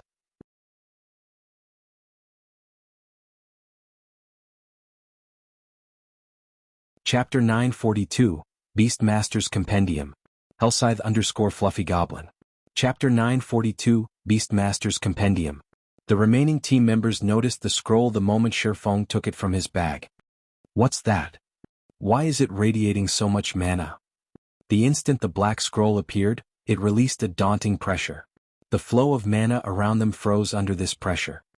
If it could display such power before its activation, it was hard to imagine just what kind of magic scroll it was. Even Yulan, Bloodsucker, and White Knight, people who knew a lot about God's domain, had never seen anything like this. In the end, we still have to use it? Aqua Rose sighed, clearly reluctant when she saw the scroll. In Zero Wing, only she and Shifeng knew what items he had obtained from the epic treasure chest. In God's domain, even fine gold treasure chests were extremely rare. Generally, they were only found in special, hidden locations. As for dark gold treasure chests, it was unlikely for a player to stumble across one even in the most resource-rich hidden locations or ruins. Hence, one could just imagine how precious an epic treasure chest was. A magic scroll from an epic treasure chest would be just as extraordinary. Currently, the strongest known magic scrolls in God's domain were Tier 3 magic scrolls. However, the scroll in Shifeng's hands was a Tier 4 magic scroll. However, this scroll was not why Shifeng kept the epic treasure chest and the items he had obtained from it a secret. Rather, he had done so due to the other item the treasure chest had given him. The Beastmaster's Compendium. Although it was an ordinary parchment book, every guild dreamed of having their own. As guild players reached higher levels, their need for mounts would also increase by the day. Hence, the guild mount's importance was self-evident. However, nurturing guild mounts was more important. Common mounts could not satisfy the members of the various large guilds, yet upgrading a common guild mount was far from easy. Even if the base mount were a 5-star mount, players only had a 70% chance of upgrading it from common to bronze rank, a 30% chance to upgrade it to mysterious iron rank, and a 3% chance to upgrade it to secret silver rank. If the mount a guild captured was a 3-star mount or below, its upgrade chances were even lower. However, with the Beastmaster's Compendium, guilds could craft medicine that increased the promotion success rates. Moreover, the boost was quite high. Even a basic Beastmaster's potion could increase the success rate of upgrading a mount to bronze rank by 10%, mysterious iron rank by 5%, and secret silver rank by 1%. If others knew that Zero Wing possessed the Beastmaster's Compendium, every guild in God's domain would target them. Furthermore, to produce the basic Beastmaster's potion, one needed to become a master alchemist at the very least. Hence, they needed to keep the compendium a secret. When Aqua Rose had seen the Beastmaster's Compendium, she had been utterly stupefied. If Phoenix Rain had known that the epic treasure chest she had given away had not contained epic weapons or equipment, but the Beastmaster's Compendium instead, she would have even been content to wait 6 months before she could open it. After a pause, the demonic ape king started to hammer its fists at Shifeng in fear, the powerful impacts forming large crater that was 8 meters deep and 40 meters across. Because of this, the team's survivors were forced to attack the Grand Lord from a distance. It's no wonder why so many teams called it Hell's Gatekeeper. With this horrific strength, even a team of Tier 2 players wouldn't defeat it, Shifeng muttered to himself, smiling bitterly. However, no matter how hard the Ape King struggled, it was for naught. Shifeng only needed 1 second to activate the Tier 4 magic scroll, and absolute defense would last for another 2 seconds. The Ape King could not stop Shifeng. Shifeng unfurled the scroll and began to chant the recorded incantation. Immediately, everything within 300 yards of Shifeng froze. Aqua Rose and the others who stood some distance away couldn't move at all. Only the demonic Ape King could move. However, the instant the Grand Lord saw Shifeng unfurl the magic scroll, it turned and fled. Yulan and her companions were flabbergasted. A powerful monster like the demonic Ape King was actually running away from a magic scroll. No one would ever believe this. You want to escape? Shifeng chuckled at the demonic Ape King, who was already 30 yards away from him. Can you get away though? With Shifeng at the spell's epicenter, black fog rose from the ground across 300 yards in every direction. The fog then flowed into everybody in the area. As Aqua Rose and the others were allies, they did not feel affected by the black fog. However, as if it had been submerged in a muddy swamp, the fleeing Ape King slowed rapidly until it eventually stopped. No matter how hard it struggled, it could not move an inch. In the next moment, the black fog formed ropes that bound the Grand Lord's limbs and body. Isn't this the domain skill that I used earlier? When Fire Dance saw the familiar ropes, her water binding skill came to mind. Only water binding was significantly weaker than this black fog. Moreover, Shifeng could move the black fog as he wished. The Tier 4 domain skill Dark Madness is superb. Shifeng controlled the black fog as if it were an extension of himself. In the past, one such Tier 4 domain skill had been precisely the reason he had been forced to let a Tier 4 NPC rob him. Of course, not every Tier 4 class had a domain skill. However, any player, NPC, or monster that managed to grasp one would undoubtedly stand at the peak among Tier 4 classes. Let's test out its power. After activating Divine Providence, Shifeng waved his hand at the demonic Ape King. Suddenly, 4 black whips appeared around the demonic Ape King. The whips then proceeded to batter the Ape King. The restrained Grand Lord couldn't defend itself against these whips at all. When the first whip struck the Ape King's tough hide, the Grand Lord's skin spit, revealing flesh. The Ape King cried in agony as a damage of over -30,000 appeared above its head. Before the third whip landed, the demonic Ape King's HP dropped to 0, its body falling lifelessly to the ground. So strong. That skill is terrifying. Yulan and the others gaped at the fallen Ape King. Even Bloodsucker and White Knight, who had fought through many large battles, were shocked. Their attacks had only dealt around -1,000 damage. Moreover, that was the damage of a critical hit. However, one Black Fog Whip had dealt over -30,000 damage with a single strike. After the demonic Ape King died, the survivors' levels soared. Shifeng and his companions rose to level 44 on the spot, with some even closing in on level 45. The demonic Ape King had provided far more EXP than the King of Corrosion. However, the remaining team members were far more interested in the demonic Ape King's loot. Despite Shifeng's divine providence, the demonic Ape King had dropped fewer items than the King of Corrosion. In total, the Grand Lord had only dropped 5 items and some gold coins.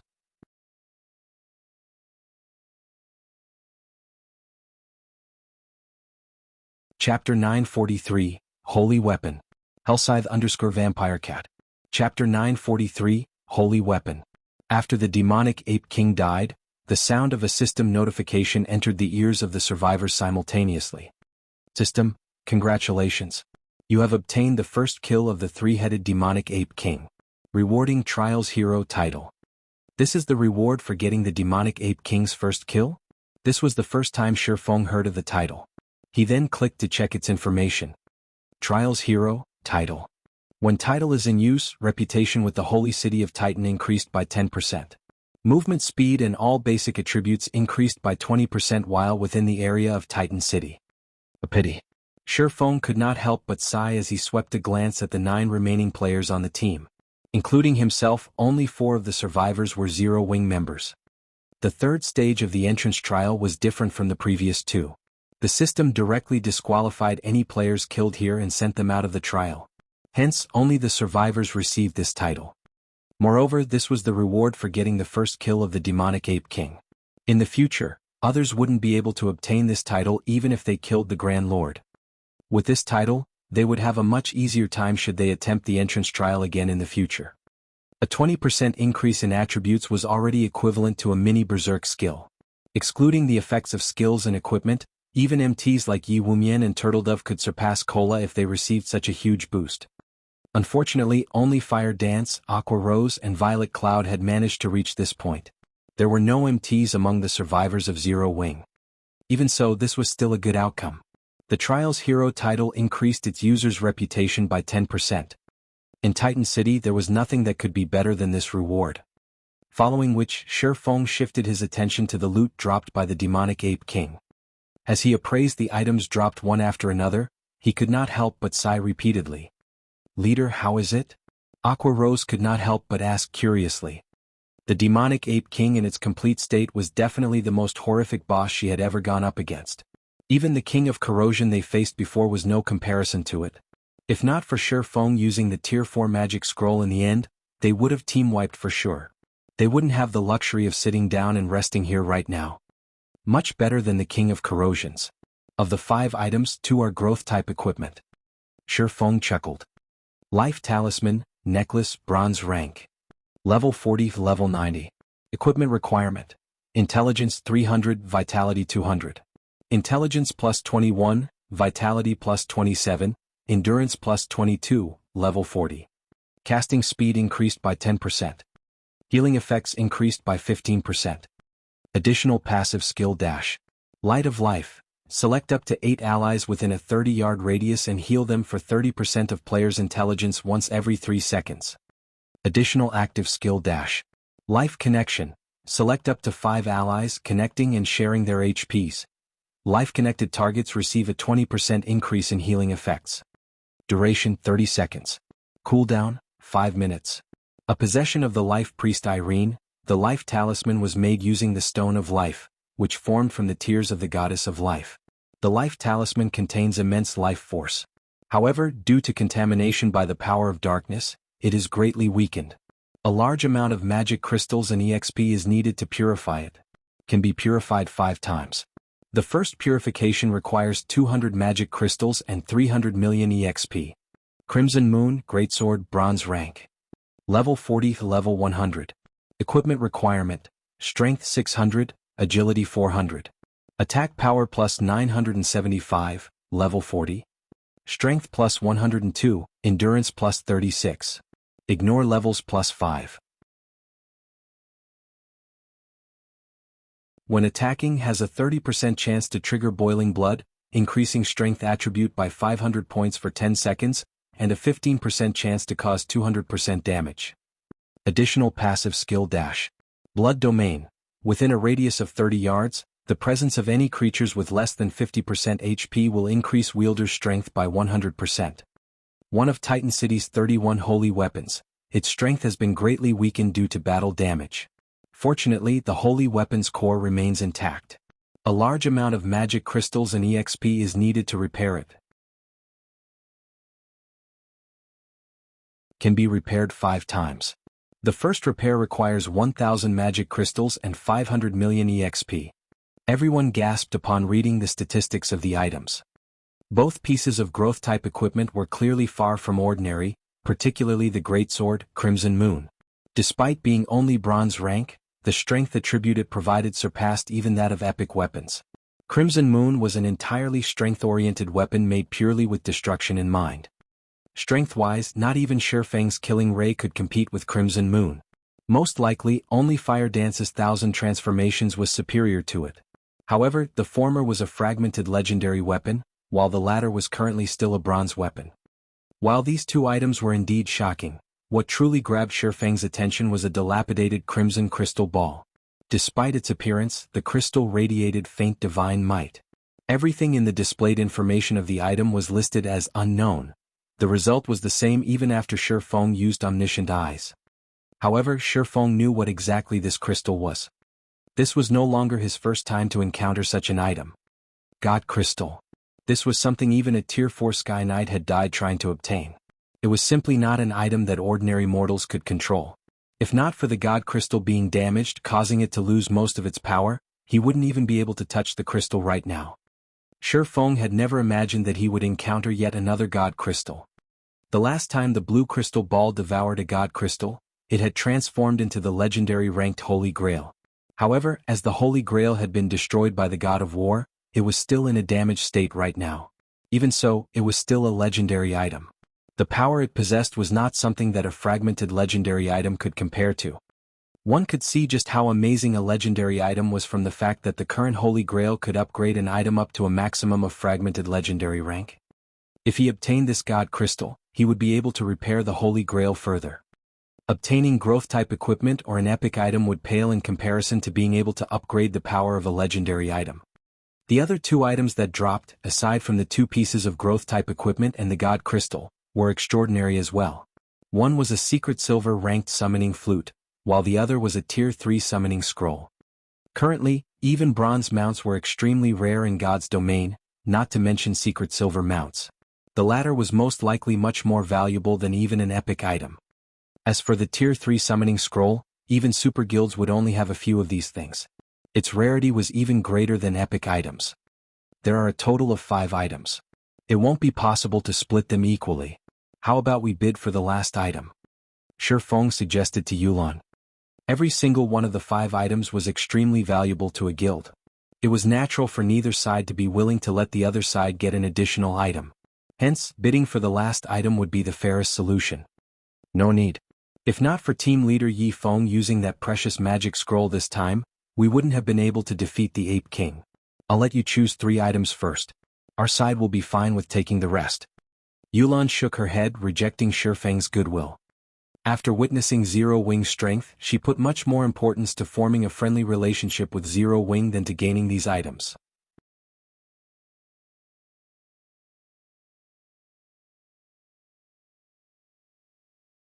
Chapter 944. Honorary Citizen. Hellscythe_Fluffy Goblin. Yolan's determined answer slightly surprised Bloodsucker. Of the 5 items, aside from the unknown, dilapidated crystal, the other 4 were priceless.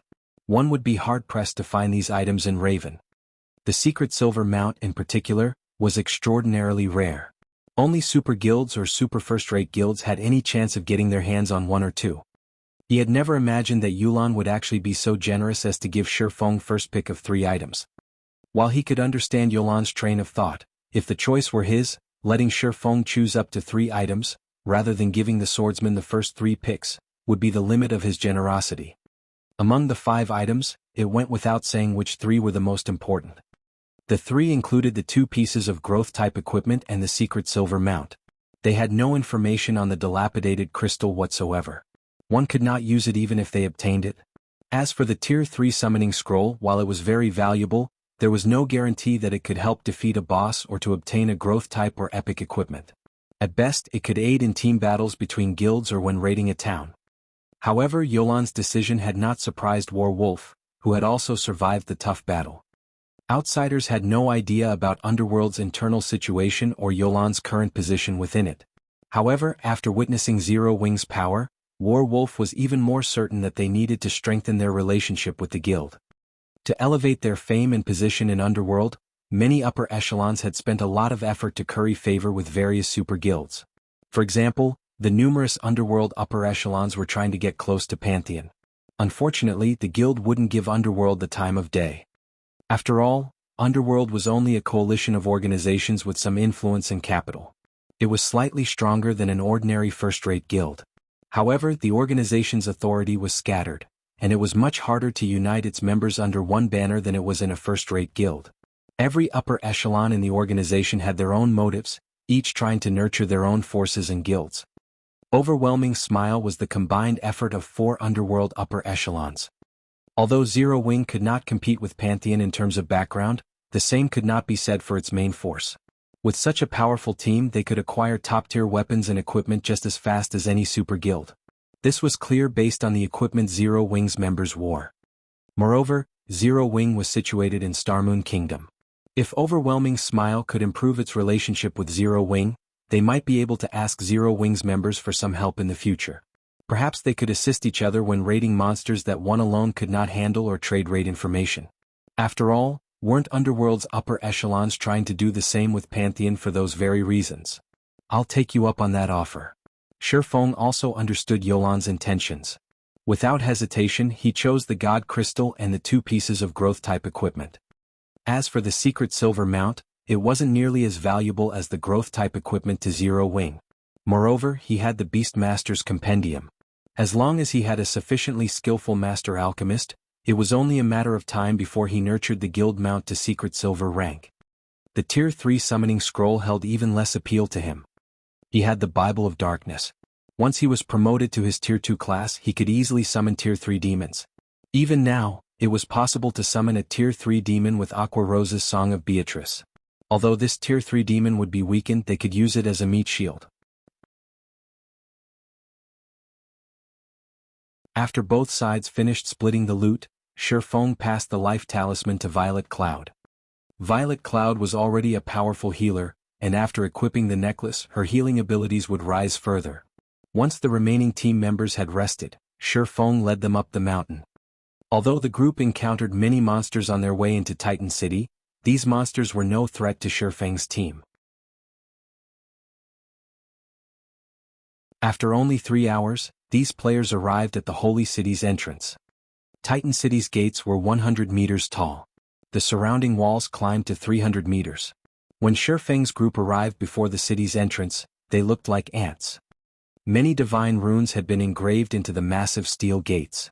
When Shifeng stepped within 500 yards of the gates, he felt an immense pressure wash over him. It felt as if these gates were the jaws of a gigantic monster. Clouds drifted above the city. However, these clouds were not ordinary, rather they consisted of mana. One could imagine just how dense the mana was in the holy city of Titan. The instant Shifeng's group arrived before the gates, one of the two 200-meter-tall Titan statues standing guard on either side moved. Outsiders, congratulations on reaching the holy city of Titan. For clearing the entrance trial, you will be awarded 100 entrance tokens. You may use these entrance tokens to teleport to Titan City's teleportation hall without undergoing a trial. Every token will grant you 3 days in Titan City. Use them well. After the Titan statue had spoken, it waved its arm and formed 100 black iron tokens before Shifeng and the others. If you wish to enter the city now, you may do so using teleportation array to the side without expending an entrance token. After the Titan statue fell silent, the team members heard the sound of 2 system notifications. System, congratulations. For being the first team to clear the entrance trial, you have been awarded 110 Titan City reputation points. System, congratulations. Your Titan City reputation has reached 100 points. Your status in the Holy City has been upgraded to Honorary Citizen. You will now receive the benefits of an Honorary Citizen while in the Holy City. You may now stay up to 5 days with each visit to the Holy City. Why is there a time limit when in Titan City? Yulan frowned. Originally, she had thought that once she gained the slots to enter the city, her lifestyle players could remain in the city until they became advanced forgers or alchemists. She had not realized that each token only had a duration of 3 short days. It was impossible for an intermediate forger or alchemist to reach advanced rank within such a brief time. This meant that each intermediate lifestyle player would need multiple tokens to reach advanced rank. She had never expected this development.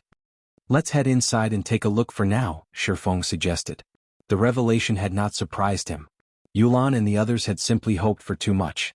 They had thought that, by obtaining the entrance slots to Titan City, they could nurture a small army of advanced lifestyle players without a care in the world. God's domain wasn't that nice. Otherwise, master lifestyle players wouldn't have been so rare in the past, even more exalted than Tier 4 players. This was also why he had prioritized the first clear. Only by becoming an honorary citizen could one prolong their stay by 2 days. If one's reputation rose further, their allotted stays would also be extended. Of course, the benefits of becoming an honorary citizen weren't limited to an extended stay. At Shifeng's words, Yulan quickly adjusted her mood and nodded before following Shifeng to the teleportation array. She wanted to know if the team's sacrifices had been worth the rumored benefits of Titan City.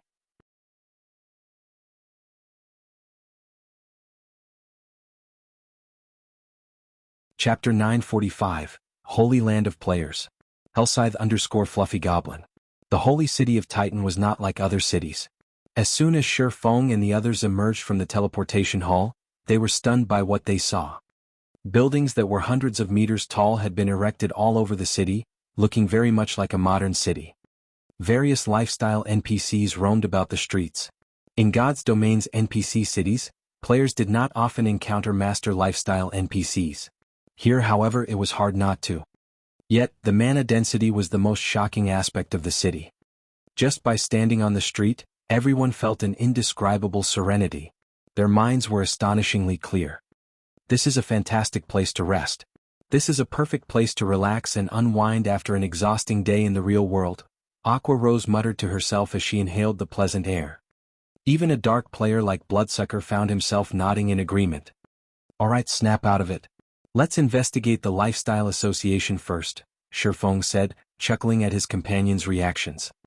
In the past, many people had dreamed of vacationing in Titan City. Unfortunately, very few could afford such a luxury. Following which, the team rode an advanced horse carriage and headed for Titan City's Lifestyle Association. There were 3 buildings that stood out in Titan City, and one was the Lifestyle Association's floating island. Titan City's 10 Saints had created this special island and suspended it above the city's western area. Players could take the floating elevator in the spire to reach the island.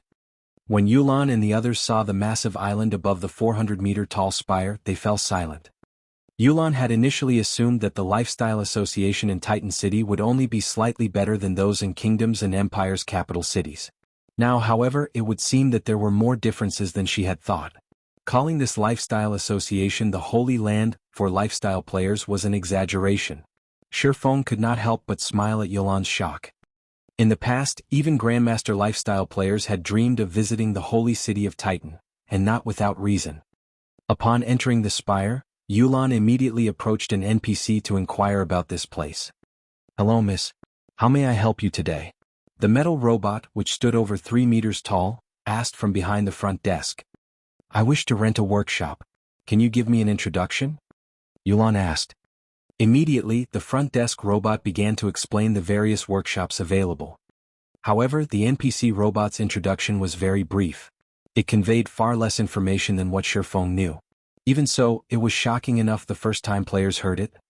The Lifestyle Association was divided into 3 areas, namely the lower layer, the middle layer, and the upper layer. The lower layer referred to the spire area. Workshops ranging from basic to special rank were found there. However, unlike the workshops in other NPC cities, the mana density in these was much higher. The special workshop here was even superior to the basic meditation room in 3-star shops. Of course, its rental was very expensive. Renting an advanced workshop for 1 day cost 10 gold, while special workshops cost 25 gold per day. This was an astronomical amount to ordinary lifestyle players. Meanwhile, the middle layer referred to the ordinary buildings on the floating island. The island had various research rooms, ranging from basic to advanced rank but not limited. Research rooms were different from workshops in which they stored large amounts of data that players could use to research and invent their own designs. It was commonly known that to reach the rank of master, lifestyle players needed to create their own items. Moreover, they needed to create relatively high-ranking items. This was far more difficult than producing an item from an existing design. With these research room, advanced lifestyle players would have a much higher chance of becoming a master lifestyle player. It was also precisely this reason that the holy city of Titan had been known as the Holy Land for lifestyle players. In the past, countless lifestyle players had spent hundreds of gold to get a slot into the holy city. However, no guild would be foolish enough to sell their slots. Only those top-class adventurer teams would sell entrance tokens. However, the various guilds normally bought these tokens. Independent lifestyle players had no hope of obtaining their own. Of course, with such high benefits, the research room's rent wasn't cheap. A basic research room alone cost 200 gold per day, though players of any status could rent one. As for the intermediate research rooms, each cost 500 gold per day. Moreover, one needed to be an honorary citizen to rent these rooms. Furthermore, loaning the room to others was forbidden. At advanced rank, the research room cost 1,200 gold per day. Only Titan City's nobles were allowed access to these rooms. This was one of the reasons that Shifeng had been desperate for the holy city's reputation points. Without sufficient reputation, he couldn't rent an advanced research room regardless of how much money he had. In reality, even without the reputation requirement, the rental cost was enough to deter most guilds at this stage of the game. However, if one calculated the cost carefully, they would realize how inexpensive the rooms were. If a guild nurtured a master lifestyle player as a result of renting one of these extortionate research rooms, that player could bring the guild far more profit than the rental costs. Above the middle layer area was the sacred tower in the island's center. Only players who were major nobles in Titan City were allowed to enter the tower. As far as Shifeng knew, the players that had access to the sacred tower had been as rare as a phoenix's feather in the past. Most of them had been Grandmaster lifestyle players, standing at the peak of God's domain's lifestyle players. As for what the sacred tower contained, even Shifeng didn't know. As the NPC robot introduced the Lifestyle Association's various benefits, everyone except for Shifeng gasped. NPCs are really skilled thieves. Even Bloodsucker and White Knight, people who had paid no attention to lifestyle classes, were shocked by the research room's prices. Renting an advanced research room for a day cost as much as an epic item. Even super guilds couldn't afford this. Yulan paled upon hearing the NPC robot's explanation. Even the workshop's rent was astonishing. If she calculated the cost of nurturing 20 lifestyle players, each person could spend 6 days in Titan City. If she allowed all 20 to use special workshops, the rent alone would cost 3,000 gold. After factoring in the material costs, the total would even endanger a first-rate guild. Furthermore, she would have to use her own money, and there was still no guarantee that all 20 players would reach advanced rank within those 6 days.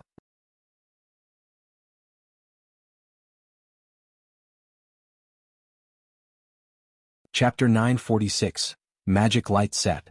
Hellscythe_Fluffy Goblin. While Yolan's head ached over how much it would cost to nurture advanced lifestyle players, Shifeng wandered to the sales counter. Aside from renting workshops, lifestyle associations also sold designs and recipes for the various lifestyle classes. Titan City's Lifestyle Association was no exception. Moreover, compared to the other lifestyle associations in kingdoms and empires, Titan City's designs were more valuable. Reaching Titan City was not easy. By focusing her attention on nurturing advanced lifestyle players, Yulan missed Titan City's true value. Like Blackwing City, Titan City sold many exclusive items. One could say that these items were Titan City's specialties. However, players needed to explore to learn more. "Sir, how may I help you?" the NPC robot standing behind the counter asked. "I wish to purchase forging designs," Shifeng stated. "Understood. Here is the information you've requested," the NPC robot responded before passing Shifeng a list. It was a list of the available forging designs. Elsewhere, one would be hard-pressed to find an NPC selling secret silver equipment forging designs. Here, however, purchasing one was easy. Meanwhile, Shifeng eyed the Magic Light Set equipment forging design, which was unique to Titan City. This was one of the top-ranking sets among level 50 set equipment. Due to the system's evolution, level 50 had become a great divide for players. Not only could players begin class-changing to their Tier 2 classes, but equipment would also receive huge attribute increases. Moreover, level 50 and above monsters had significantly reduced drop rates. Currently, even guild elite players strutted around in the latest fine gold equipment. However, once players reached level 50, this would no longer be possible. Even secret silver equipment would become a luxury, much less fine gold rank. As a result, forger status would rise exponentially. The Magic Light Set could be divided into 3 ranks: secret silver, fine gold, and dark gold. Titan City's Lifestyle Association sold the forging designs for all 3 ranks. This was a benefit that no other lifestyle association offered. Of course, their prices were maddeningly high. The secret silver rank forging design cost 300 gold, the fine gold design cost 900 gold, and the dark gold design cost 3,000 gold. The dark gold design cost as much as an epic weapon. Among the 3, any player could purchase the secret silver version, while honorary citizens or higher could buy the fine gold rank. As for the dark gold version, one needed to be a Titan City noble to buy their own. However, there was one detestable fact about the designs and recipes available in Titan City: they could neither be sold or traded to other players once they had been purchased. Hence, even if non-lifestyle players earned sufficient Titan City reputation, they would not be able to profit from the city's designs and recipes. Of course, Shifeng also had no intention of reselling the Magic Light Set forging design. Even if he could, other forgers would struggle to craft the set. After all, the set's required core material was a mana stone. Even in 100-man large-scale team dungeons, mana stones rarely dropped. Producing weapons or equipment with one was incredibly expensive. Their production volume would also be limited. Furthermore, the set's forging success rate wasn't high. The Magic Light Set had 6 set pieces. At secret silver rank, forging the set needed a minimum of 6 mana stones, with each set piece requiring 1. At fine gold rank, the amount of required mana stones tripled. At the dark gold rank, the cost rose to insane heights as the set required a minimum of 60 mana stones. The epic treasure chest that Phoenix Rain had obtained had only needed 88 mana stones to open. Even so, Phoenix Rain had given up on the treasure chest due to how much time and effort it would take to acquire 88 mana stones. As for Shifeng, even with the Philosopher's Stone, he needed to invest 50 magic crystals to synthesize 1 mana stone. Based on market value, each mana stone cost 10 gold to produce. Fortunately, magic crystals were not a problem for Shifeng. Shifeng only regretted that he couldn't purchase the dark gold rank design. If he could equip the plate armor classes of Zero Wing's main force with the level 50 dark gold ranked Magic Light Set, the team would be invincible. Unfortunately, this dream would remain a dream. In his previous life, Even after players had reached level 50, first-rate guilds' main forces had been lucky if they wore a few pieces of fine gold equipment. Level 50 fine gold set equipment was nothing more than a dream. Following which, Shi Feng spent 900 gold to purchase the fine gold ranked magic light set equipment forging design. After the team had spent several hours strolling around Titan City, Yulan and War Wolf returned to White River City and started preparing their lifestyle players and required funds. Shi Feng did not linger either, as he also led his team back to White River City. Although Shi Feng had wanted to complete a few reputation quests before he left, the Candlelight trading firm could no longer wait. The trading firm desperately needed advanced lifestyle players. They also had to face the issue of manufacturing the bronze mounts. He could not afford to waste much time in the Holy City. While Shi Feng had been gone, many changes had occurred in White River City. Not only had the tension of the Abyss invasion alleviated, but more players had also gathered in the city. Currently, the city streets were packed with players. This looked nothing like a city in decline. Why are there suddenly so many outsiders here? Aqua Rose was slightly surprised by the scene that had greeted her. Although Zero Wing and the Candlelight trading firm's recruitment campaigns had attracted quite a few of players to White River City, they hadn't attracted this many. She could even see guild players from other kingdoms and empires. Aqua Rose wasn't the only person surprised by this development. White Knight and Bloodsucker were also stunned. Players generally gathered in a city center, yet rather than heading towards the central district, the players arriving through the teleportation hall rushed towards White River City's slums. Regardless of which city, players avoided the slums. Yet the opposite was occurring in White River City. While players flooded the city, White River City's guilds were in an uproar. They had all believed that White River City had been finished. Even if Zero Wing tried to utilize its recruitment campaign to increase the city's population, no one could change its fate. However, a new building had appeared in the city's slums, and it had changed everything. You're tuning in to the Han Li's Wuxia Adventures YouTube channel. We're so grateful for your support, and don't forget to subscribe to join us on this incredible journey through captivating stories.